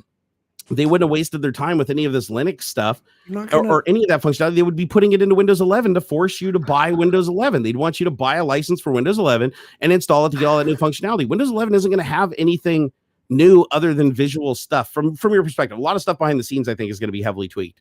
But they did a complete rewrite of the network stack. I didn't know why. Ooh. It was like 2 or 3 updates ago. They completely redid the network stack. And I'm like, that's kind of weird. Like, why would they do that? Like, the network stack's been around forever. That's a huge point of failure. That can cause a lot of problems if that goes wrong. And it did on that update. I'm like, why are they fucking with that? Like, to what end? Well, it's because something that they're doing in Windows 11 is very, very dependent on a completely different networking stack. And that probably gives us some clues that Windows 11 is probably going to have support for ARM applications or some kind of emulation or natively running Linux programs right on the desktop, or it's going to be something big. It's going to be something big. So on the 24th, don't expect them to just reiterate what you saw in the YouTube videos from the leaked build. That leaked build was purely just leaking the visuals. That's all it was. It was all visual. People are asking some weird things or saying some weird stuff. Windows 11 becoming a subservice like everything else. I'll go back to ME. They're not going to charge a subscription for Windows. No, they wanted to though for the longest time when I was there. They just never could. I believe it, but there's no way. They just couldn't. They couldn't get away with it. There's no way. Actually, you know what they will do though?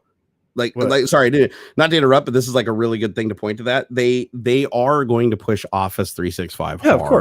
Of course. So they're going to integrate. It's going to be so integrated into Windows 11, you might as well have to pay it just to use half the operating system features. But they're not gonna make you subscribe to Windows. Right. That's outrageous. Your computer will boot if you don't pay your bill. Yeah, like that's silly. Two. Will Windows 11 be a free upgrade like 10 was? It is not a new operating system. I guarantee you it will just update from Windows 10 to Windows 11. I would blow my mind if they literally come out and say you have to reinstall Windows to Windows 11. This is a new paint job onto Windows 10. I guarantee this is not a brand new operating system. You cannot sell a desktop operating system anymore. You can't. It's an update. Just like it, they're copying Apple. Apple just updated Mac OS to 11, right? And Microsoft is doing the same thing. It's still Windows 10. It's still Mac OS X under there. They're just iterating. Microsoft makes way more money. This is the thing. Like Microsoft used to make money selling licenses, right? Oh yeah. So they used to make money but they don't need to anymore. That's the thing is there is way more profit to Microsoft and just giving you the operating system for free than charging for you and risking you staying on the old one in any amount of numbers that they have to continue to support. It's why you can even still today get around they say, it's too late to upgrade your Windows 7 to Windows 7. A 40-minute phone call and your Windows 7 key has now got you a Windows 10. They want so bad for everyone to be on Windows 10. You know, there's no way. I know what they might do. What's that? I don't know. I was just thinking about this because they've done it before. I know what they might do. I think what they're going to do is they're going to offer an upgrade to a base SKU for free So basically, it doesn't matter if you have Pro or Home Windows 10. It's just going to update you to Windows 11, and then they're going to have like Windows 11 Gamer Pro Gamer Edition with extra threads and more GPU performance for $10.95. It'll be like some bullshit. Yeah, they'll sell the SKUs. They'll give you the base SKU for free, and then sell you the upgraded SKUs if you want like more advanced functionality. Great, and that's fine. I don't have a problem with that. Yeah. Windows 11 is rumored to also work on M1. Oh, it's like a boot camp kind of thing. Yeah, I think that's what Jerry you were talking about, having ARM compatibility and stuff. Well, remember what Apple said. So they asked Apple, the community asked Apple. They said, "Will we be able to run Windows 10 on the M1?" And Apple responded and said, "If they make an ARM version, if they build an ARM version, you can run it on our M1. Like it's that simple. Build an ARM version, and it'll boot camp here. It'll work." And the thing is Microsoft already built an ARM version of the operating system in Windows 8 with RT. Yeah. So Microsoft already has the knowledge and the build environment and everything to build an ARM version of the operating system. They just stopped doing it because the fucking RT was a nightmare and they couldn't get app compat. So people were buying one device that wasn't compatible with any of their other devices. But that changes now. Yeah, that's the goal. Like even back, 10 years ago when I was doing mobile development, iOS, I saw the writing on the board then with when Swift came out and all that stuff. Apple is eventually going to get to a point where it's going to be a fairly seamless experience across all of their devices. In fact, I bet internally they're having trouble deciding what to do with the iPad versus the MacBooks. They are. That's actually the public's calling them out on it too. Just like the MacBook is capable is the Air. And so I bet what you see is eventually they will like merge them in some way where like you'll be able to take the screen off of your MacBook and it's a tablet now. And when it's connected to the keyboard, you have more processing power or whatever. And then you take it apart, you take it off, and now your iPad is like go anywhere or something along those lines. You'll see some sort of hot docking solution between your mobile devices thing, which is pretty cool. Yeah, with this new update, you can drag shit from your MacBook or your Mac OS, your Mac P desktop to an iPad. Like I've watched those demos where they go from a desktop to a laptop to the iPad. Yeah, exactly. And it just all seamlessly works. And it's like where Microsoft would suck with that experience. With Microsoft, you'd have to tell it where the orientation of the devices is and everything. Yeah. It's like even their stuff's even good enough that it's like you just set it down and it like knows it's on this side and it knows it's on this side and it just works. And I know Microsoft's trying to push a more seamless experience, like with Game Pass and the Xbox and Windows and all this stuff. It's going to be really hard for Microsoft though because of all of the hardware support that they're going to have to build. They're going to lag behind Apple on this for sure because they have to support so much different hardware. But Apple's going to pave the way, and that's you'll have a more. I'd love to see what they do with if Microsoft re-enters like the mobile device space as far as like phones and stuff go, because if they can do that, if I can get a more seamless experience from my Windows desktop to my cell phone, I'm down. I'll jump in with both feet. Like that's going to be super cool. And I do think that is the direction that both Apple and Microsoft are going. They want to have a seamless experience, and especially Microsoft, they want to be the center of your entertainment and media consumption world. Like if you're watching a YouTube video on your computer, they will get to a point where you can pull up your desktop on your Xbox or mirror to your TV, that kind of thing. All of your devices will be able to access the same experience across. And I feel like I've been saying this for like 10 years. It's crazy. I mean, it's come a long ways. Like my laptop, I can just push like Win Key K and mirror cast to my big screen in my bedroom. And I got a wireless connection, to the screen and use it as another 4K display. It's not so fast that I'd be gaming on it and stuff like as if I had like a dedicated Thunderbolt connection to it, but it's really good when I need a lot more screen real estate for like reading things and documentation while I'm sitting there on my laptop, like in a dev IDE laying in bed. So it is handy to have your entire ecosystem work together. But the big thing we're seeing right now is ARM versus x86, and they're going to need to normalize it, which means I guarantee you Windows 11 is going to have an ARM build. It will. It absolutely will. Like they're going to release it, and you'll be able to get a license for an ARM version of it, because obviously they're going to have an ARM version for the Surface Pro X. It'd make no sense not to. And then it's going to bring those two worlds together, where on your desktop computer you'll be able to run ARM apps that they're just going to be emulated and slow as fuck. And on the M1, you're going to be able to run native hardware ARM apps and emulate x64. But again, hardware emulation a lot faster. So the M1 is still going to be the winning prospect for anybody that needs to live in both of those environments for the most part. But I think Windows is going to set the foundation so that developers, at least developers, can start working on porting stuff to ARM. Because as long as you're on your desktop and you can run ARM software without having to set up complicated VMs and stuff like that and be able to hook up debuggers to native processes, it's going to make it a lot easier for developers to actually develop ARM software on an x64 platform.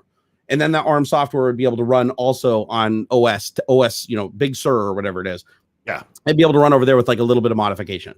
So, I mean, I'm excited. I think it's going to be cool.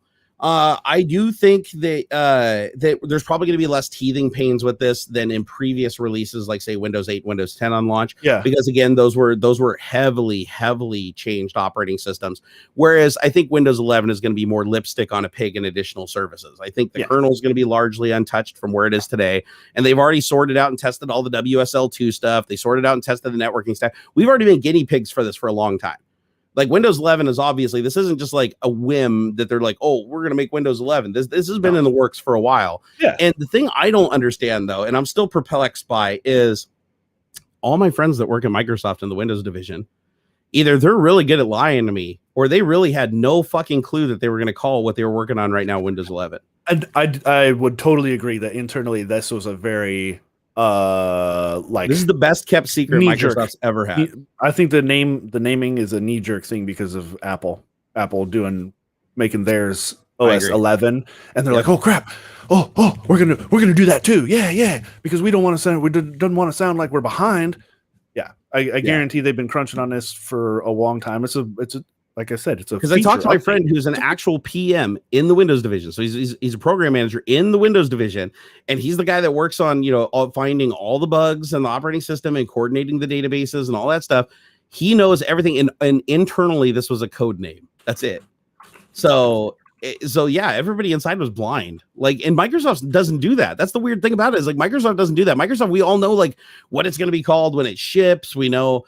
We have the code name. Anything that's floating around at Microsoft, it's like everybody knows about it within a week. Like there are no secrets at Microsoft. There never were the entire time I was there. That obviously has changed in the last few years, because I know people that are literally on the ground in the inside of Windows, working in WinMain and working in virtual build labs, that had no idea, up until 2 weeks ago or 3 weeks ago, that this was going to be Windows 11.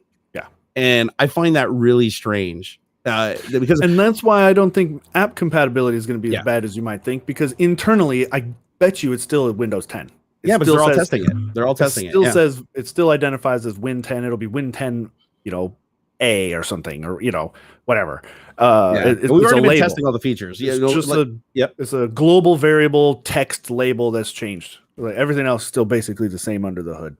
Yeah, so I do know that they were merging in features from Windows 10X. That was a given though, because the Microsoft Duo flopped hard, so they wanted to recover some of that work. And the Duo was an ARM powered device. So if they're pulling that back in, and we do know that they have the ARM emulation, because we've seen that in Surface Pro X come to Windows 10, right? They put that support in Windows 10. So I think they're going to just take all this shit that's kind of spread out throughout this weird product line that nobody is buying. And I think they're just going to merge it all into the one product. And I think that's all Windows 11 is. And we've already been experiencing. That's the thing, is other than the UI, the sounds it's going to sound different. Things are going to move and animate different. It's going to feel like it's a different operating system, but under the covers, it's going to be exactly what we're using right now. Yeah, it's a theme. It just look different. As a matter of fact, I even asked somebody and they said you can even bring back the old style start menu, and you can even take all the icons and move them over. So they left in options to be able to basically recover what you were used to, instead of just forcing this new UI down your throat. So I'm kind of happy about that. Yeah. So as a matter of fact, you know what I should do when it comes out? I should go back and pull Explorer EXE from Windows 10 and just fire it up. Go grab it in its dependencies and just fire it up under Windows 11 and see if it pops up and looks just like Windows 10 and everything works. Because if it just pops up and everything works, there you have your answer. It's all based on the exact same code base. It's just lipstick on a pig. There you go. And I'm sure there's going to be a lot more hardware accelerated stuff too. Every time they do a major update, moving down, they offload more of the GPU desktop stuff to the GPU, because the GPUs can just handle insane amounts of processing power. And if you're playing a game in full screen, you can basically just freeze the thread of the desktop so that you're not wasting any GPU power compositing something you're not looking at. So it doesn't really kill your gaming performance. It makes alt tabbing in and out of games really easy. Remember back in the day when you used to alt tab in and out and it'd be like clunk, clunk, clunk, clunk, and look all busted and fucking twitchy and give you like an epileptic seizure? That was because it was having to switch between 3D mode and 2D mode, right? Now everything's 3D mode. Even right now in Windows 10, if you're looking at your desktop right now and you're moving shit around, this is all composited in 3D. Your GPU is actually working to composite that desktop. And I have a feeling they're just going to take more and more advantage of that and use more and more of DirectX 12. Shit, I don't know. They might even announce DirectX 13. That's another thing. We're about due for another rev of DirectX. It's still DX 11. That's silly too. It wasn't in the leaked build though. So, but the other thing too is DirectX is its own build, its own branch in Windows. When I worked at Microsoft, DirectX was created and maintained under its own virtual build lab, which means the build that leaked was a UX build. So that was a build that was like, all the user interface stuff and a WinMain build, but it was derived from that because you could tell that nobody else was looking at anything else. It was all UI. Everything that they found in the thing was somehow some UI tweak or some UI change, like widgets and stuff like that. There was nothing that was like fundamentally or hugely changed from what we previously had.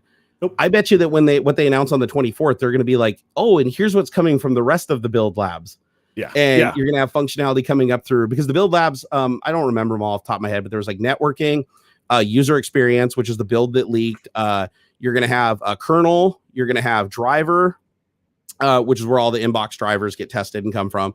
DirectX, they're going to be their own build lab. And then you're going to have, the app build lab, which are the guys that do all the compatibility stuff that comes with the operating system so you can run old applications. And then there's another one. I can't remember what the last one is, but is it Shell?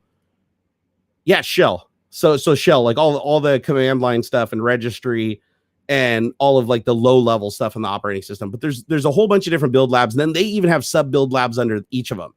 Like at the very bottom, you have literally like 100+ build labs, but they slowly work their way up to WinMain where they integrate all their stuff slowly and test it. Because if you just integrated, 1,000 people's work every day, it would just be a broken pile of shit. So you have to like do small little integrations. Then when those work, do bigger integrations of bigger integrations. But then once everything gets up to the blessed WinMain and everything plays nice together and doesn't blow up all the computers, that's the build that we're going to see.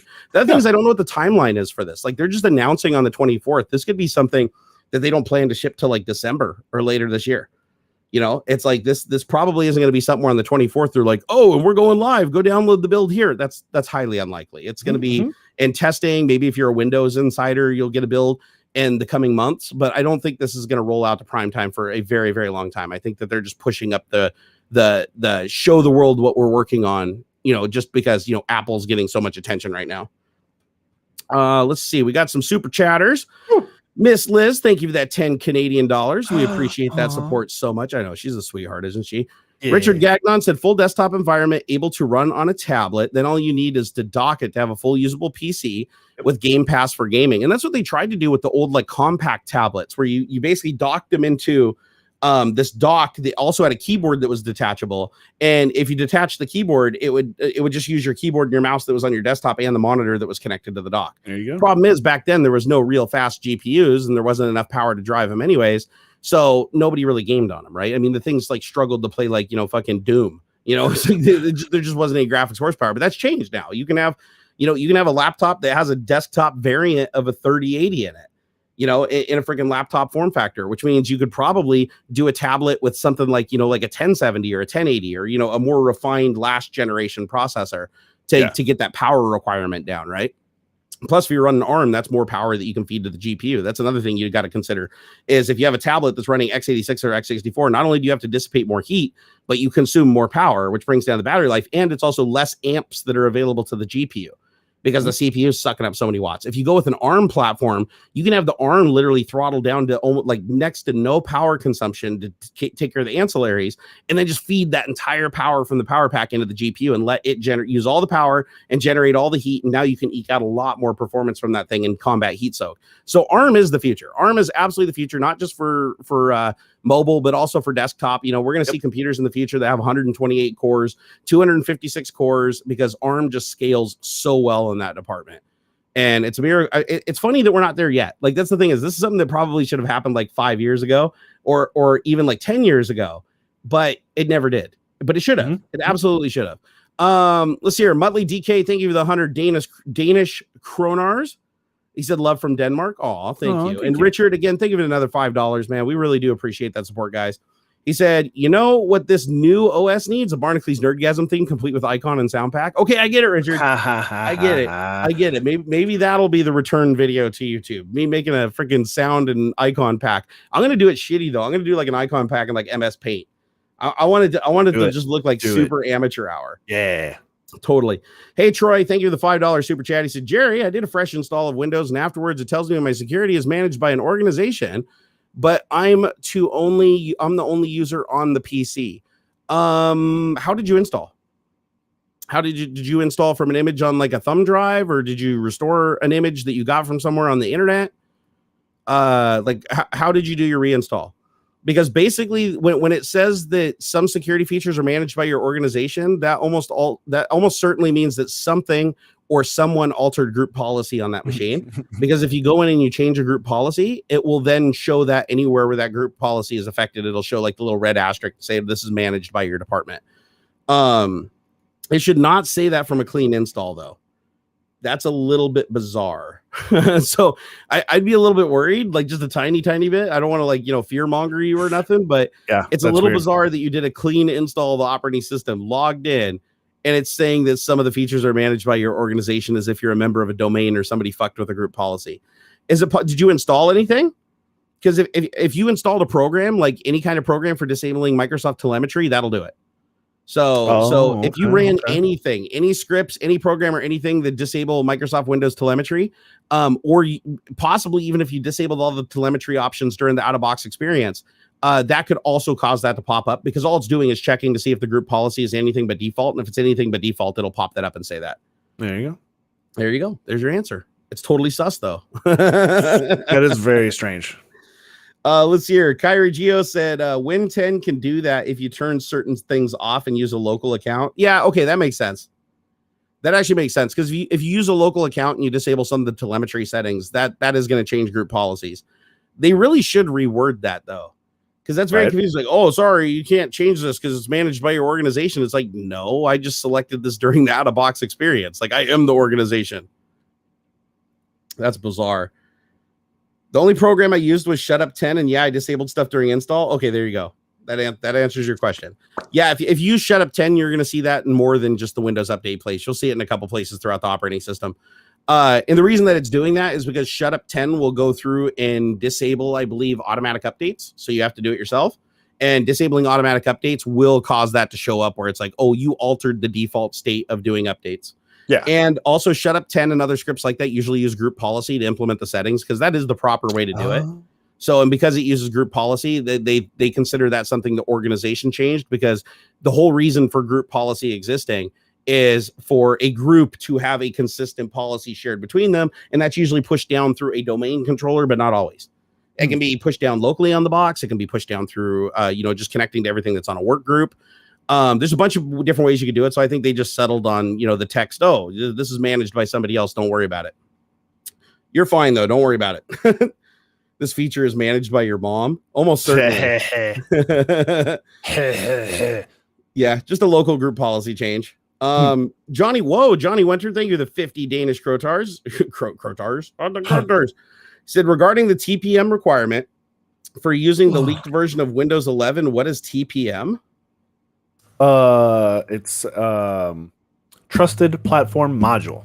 There we go. It is at the basic thing, you need one of those to make BitLocker work. Yep. And it's built into, I believe it's built into either the motherboard or the processor. I can't remember. Motherboard needs to have compatibility for it. Okay. There's a header and then you buy a little chip thing and you plug it onto that. So basically, what that chip does is it ensures that if somebody pulls the hard drive out of your computer, if BitLocker is enabled or any kind of security features enabled that uses that, if they pull it out and they try to use the hash to decode it or decrypt it on another computer, it won't decrypt, because without that TPM module present, it won't decode. Yeah, and I think it's actually that thing that does the encryption. I think it's like its own little. It's its own little. Yeah, okay. It's part of. Okay, I wasn't sure if it handled it on its own or if it was just part of the process. Yeah, it doesn't actually do the encryption. What it does is, like, when you say I want to encrypt a file, And the operating system, like if BitLocker says I want to encrypt a file, BitLocker will literally go to the TPM to get the hash to encrypt the data. And that way you can also get a BitLocker decode key too. But the idea being is that key to decode, like if your operating system crashes, you need to do data recovery, you have to do it on that physical machine. If the hard drive's removed from it and taken somewhere else, you cannot recover the data no matter what. That's what makes it like so special, is because if people take in, like, say, a USB external drive to work and they do BitLocker encryption and then they unplug the drive and try to take it home and plug it into their computer, nothing they do will be able to access the data on it if somebody just grabs it and runs. Yeah. So it's just a good way to protect data. But there's downsides too. Well, yeah, I guess. And I hit one of the downsides. You can't undo it.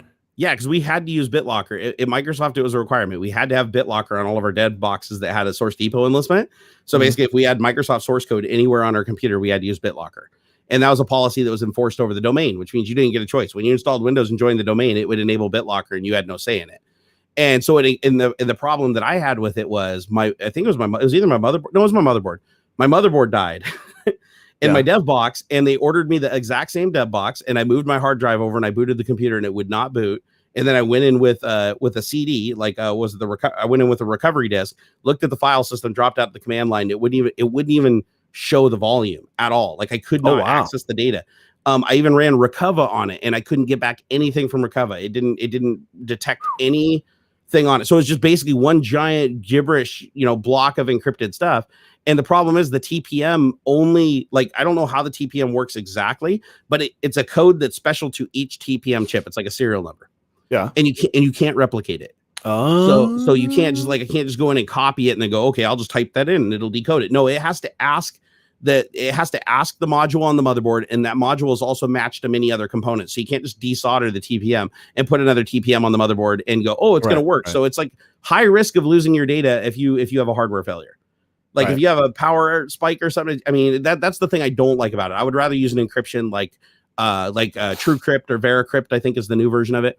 I'd rather use something like VeriCrypt, where it's a standing military grade encryption, but it's based on an input key that can actually be printed and stored in a safe or something like that. So you can recover the data if the drive needs to be moved somewhere else.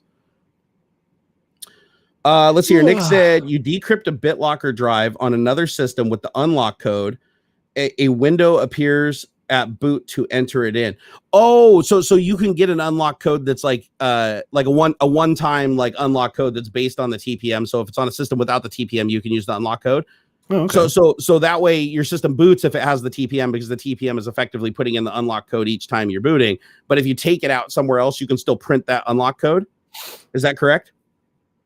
That seems to be what they're saying. That'd make a lot more sense, because then you could at least store that securely in a safety deposit box or something like that. And then if your system blew up, you could take the hard drive out and move it somewhere else. And then it should just ask you for the boot code, right? And then you put it in. It's been a long time. I haven't used BitLocker for 7 years just because it was slow as shit. It's not now though, by the way. Hardware has gotten so good and file systems have gotten so good, and just processing power is so obnoxiously good that doing BitLocker encryption, you're not going to see that much of a degradation in performance. But back when I was using it at Microsoft, God, I was not worth it. I only used it on my dev box where it was required in my laptop. Everything else, I didn't bother enabling it. But the funny thing was, I could literally just connect my desktop computer. I could just plug in a USB thumb drive and just drag and drop the files off a BitLocker encrypted volume to just a regular FAT32 unencrypted thumb drive and just walk home with it. I need to work on this tonight. To take it home, stick it in my laptop at home. I mean, that's the problem, is security is only as good as its weakest link, right? So, and I was the weakest link back then because I was lazy. It said during setup of BitLocker, you can save off a file with the decrypt code. Very cool. I do remember something about a decrypt code, because when I was at Microsoft, I remember I had to call Microsoft Security and have them literally read a 250 some odd letter code one by one over the phone as I was typing it in, and it didn't work. One of the times, because they did something with the domain controller and they fucking my BitLocker key or something changed, the system wouldn't boot. It just kept asking me for the key. I didn't change the hardware. I didn't change the system. Nothing. I think I may have updated the BIOS. And so I remember calling up Microsoft Security 65,000 on the phone. I'm like, all right, guys, I need my BitLocker code. And they're like, what the fuck is a BitLocker code? What do you need? Oh no, I really need, can you go check, Active Directory? And then somebody got a hold of me. He's like, okay, yeah, we actually have your backup code stored in Active Directory in case Microsoft needs to access your computer if you die or something, or don't show up to work. they actually retain a copy of that, and they were able to give it to me over the phone, but it didn't work because I'm sure, trying to tell somebody to type like 200 characters over the phone, you're going to fuck up. Like you're not going to get it right. And you're not going to know which character is wrong. So I just said, fuck it, and just reinstalled everything. Yeah. I mean, we reinstalled our computers like every week anyway, so it was really not that big of a deal. I just didn't want to lose some stuff that was on there. Let's see what do we got here. How to enable X11 forwarding without using PuTTY, because Windows 10 now natively supports SSH. Windows 10 has supported SSH for a while now, and I'm guessing that's probably a part of the big Linux push because everybody loves the old SSH over on the Linux. Yeah. Let's see. Oh, Devlin 42. Thank you. The $5.49. He said ARM does sound like the first step towards Skynet. No, Skynet, dude, bro. Skynet is Amazon's fucking sidewalk. The first step. Come on. Yeah, it's been here for a while, dude. We're already on the T800, bro. No, but it is Skynet, man. Fucking these mesh networks by seeding the earth. Oh shit. So one more thing I want to talk about before you got to go, if you got a minute. Did you hear about the Nest thermostat thing in Texas? I saw something about that, them automatically like dropping temperatures or raising temperatures so you're not using AC. Yep. This is some fucking messed up shit, and it really brings things into perspective. Like, you should be careful what you accept for free. Like, don't take free candy from strangers.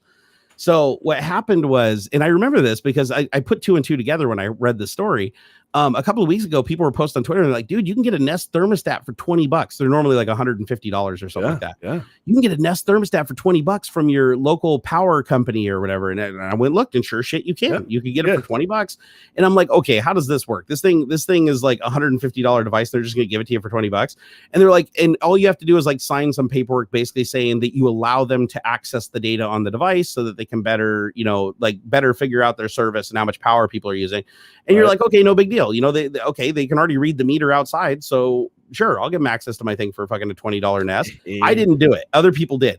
So fast forward a couple of months after everybody gets all these cheap Nests and all these companies are pushing it and everybody's installed these in their house. And this guy wakes up one morning, like sweating his balls off in Texas.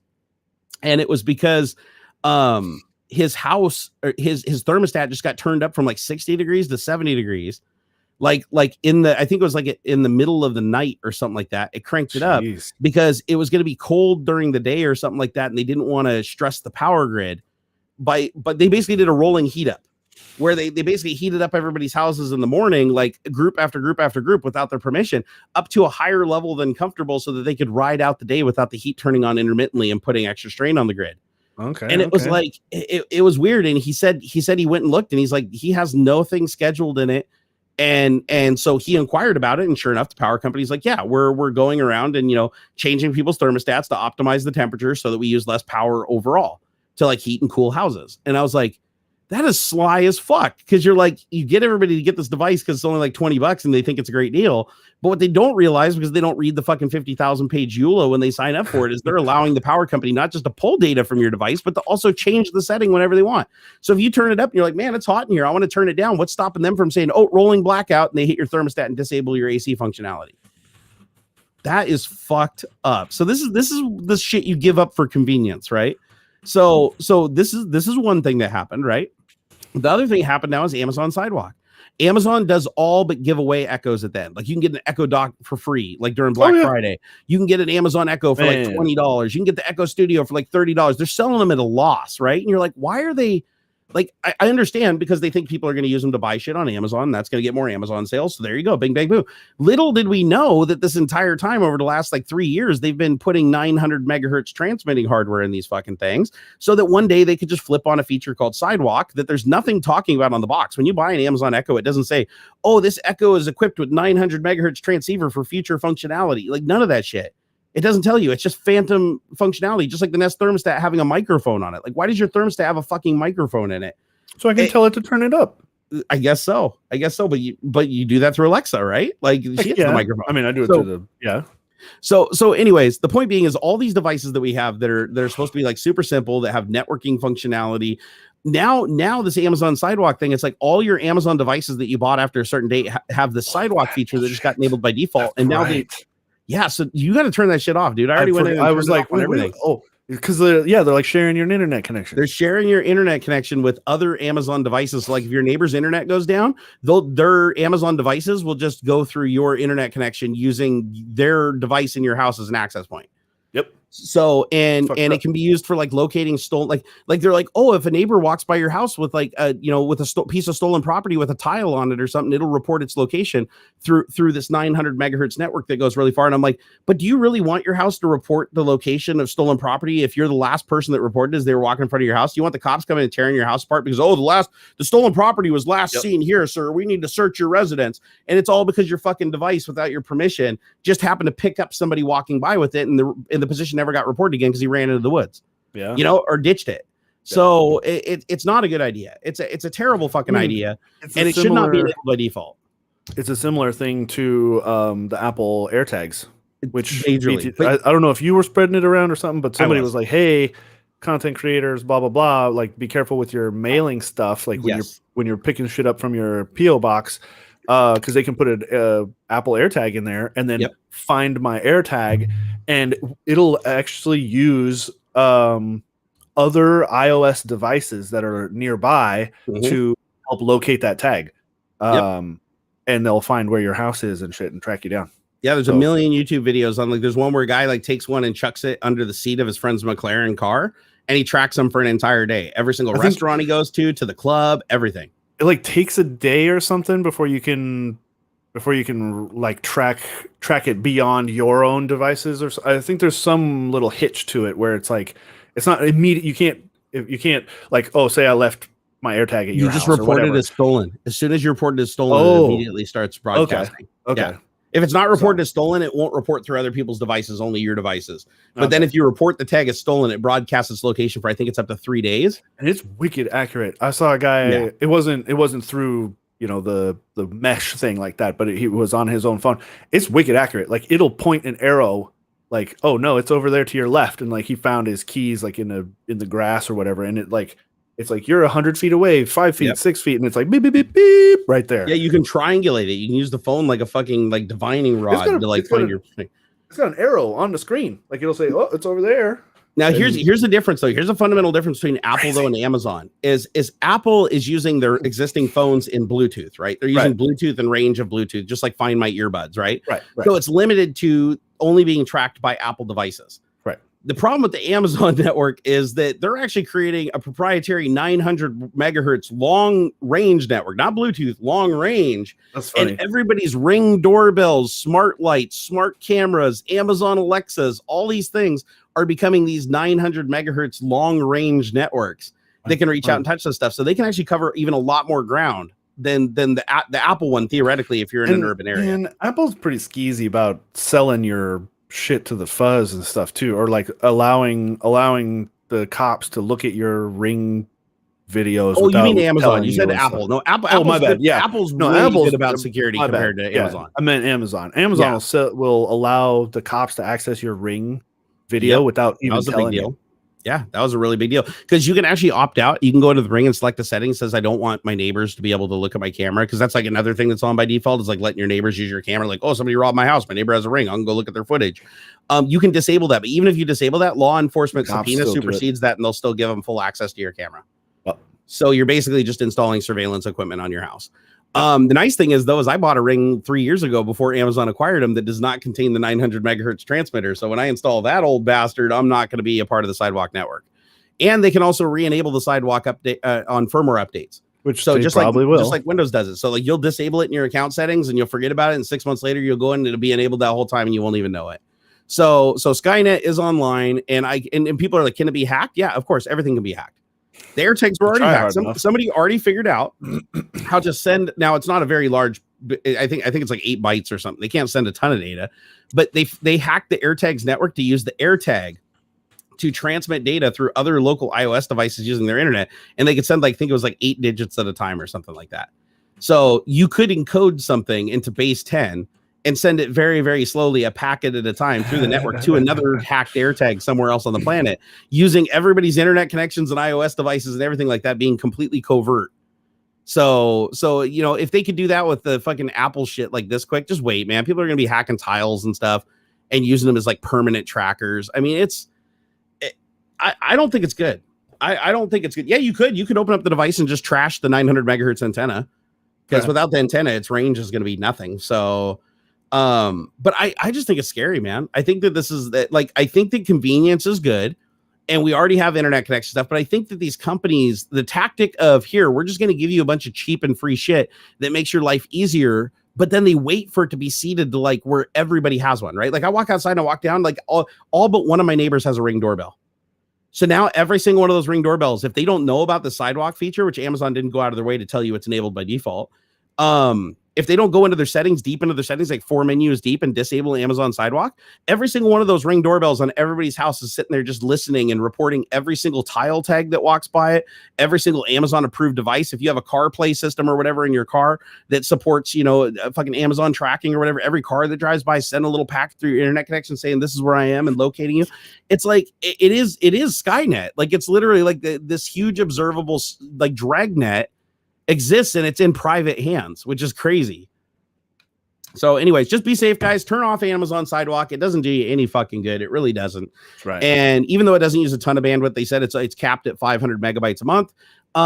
Still, you don't want that like going through your internet connection, and you don't want that data affiliated with your internet connection any more than you'd want to leave an open Wi-Fi connection on your house. Just disable all that shit. And if you have a Ring doorbell, I think you also have to disable it in the Ring doorbell app. You can't just disable it in the Amazon Prime app. But disable that everywhere, and try not to track people with AirTags. And if you send an AirTag to my PO box, know that I open everything at the PO box now. I am not going to bring that shit home. And if I do find an AirTag, I will prosecute. So just I don't fuck around with that. Like if people, it's not a joke. That's a really bad thing. And on that note, I think we're gonna wrap up because you got some Father's Day stuff you're gonna be doing. Yeah. So, and I'm going to prepare. I'm going to be streaming again in 2 hours, guys. I'm going to be over on Trinity's channel. Just keep an eye out for the tweet. So I'm going to be helping Trinity. So much fun, dude. Yeah, she's doing she's been setting it up for a couple of weeks now. She's doing a bachelorette show, Trinity from Trailer Park Boys. If you've ever seen the show, she's the actress on that played the little girl that grew up on the show. And so she's doing like this bachelorette thing online, and I'm going to be the first judge in the series for the first episode, which is today at 2 p.m. Pacific time. So I think it's 5 p.m. Eastern. So don't miss that. It's going to be hilarious. We're going to be on there basically just judging a bunch of dudes that are like trying to hook up with her. And I'm going to be shooting them down left and right and trying to find the right one. And it's going to be fun. It's going to be a laugh. That's going to be great. All right. I want to thank you guys so much for all the support. You can find all the links in the video description to find us on our other platforms. We each do independent streams throughout the week over on Twitch.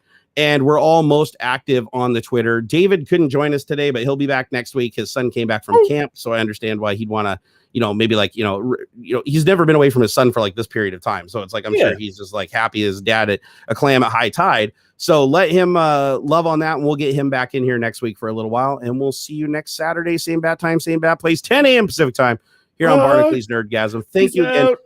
We got one more super chat. Gadget, thank you for that $5. He said, I'm looking at doing a RAID system for my Plex server. Is the Windows 10 RAID reliable? Planning on using RAID 5. RAID 5 is a good choice for RAID. Doing a software RAID in Windows 10 does work okay, but it's pretty damn slow, but it's okay. It works for what you're using it for. If it's a Plex server, you're not going to notice. You're never going to hit a performance cap on it. But the nice thing about doing RAID in Windows versus doing RAID, hardware RAID through your BIOS, is like you can put the drives in literally any order, take them out, stick them in another computer. Like Microsoft Windows just figures it out and puts the RAID back together. So, which is nice. But yeah, RAID 5, good choice. Don't do RAID 0. You'll lose all your shit every single time. Because I do. I've tried it like 3 times now against John's orders with various computers he sent home, and I regretted it each and every single time. So now I listen to the genius and don't do that anymore. All right, take it easy, guys. We'll see you next week. Bye.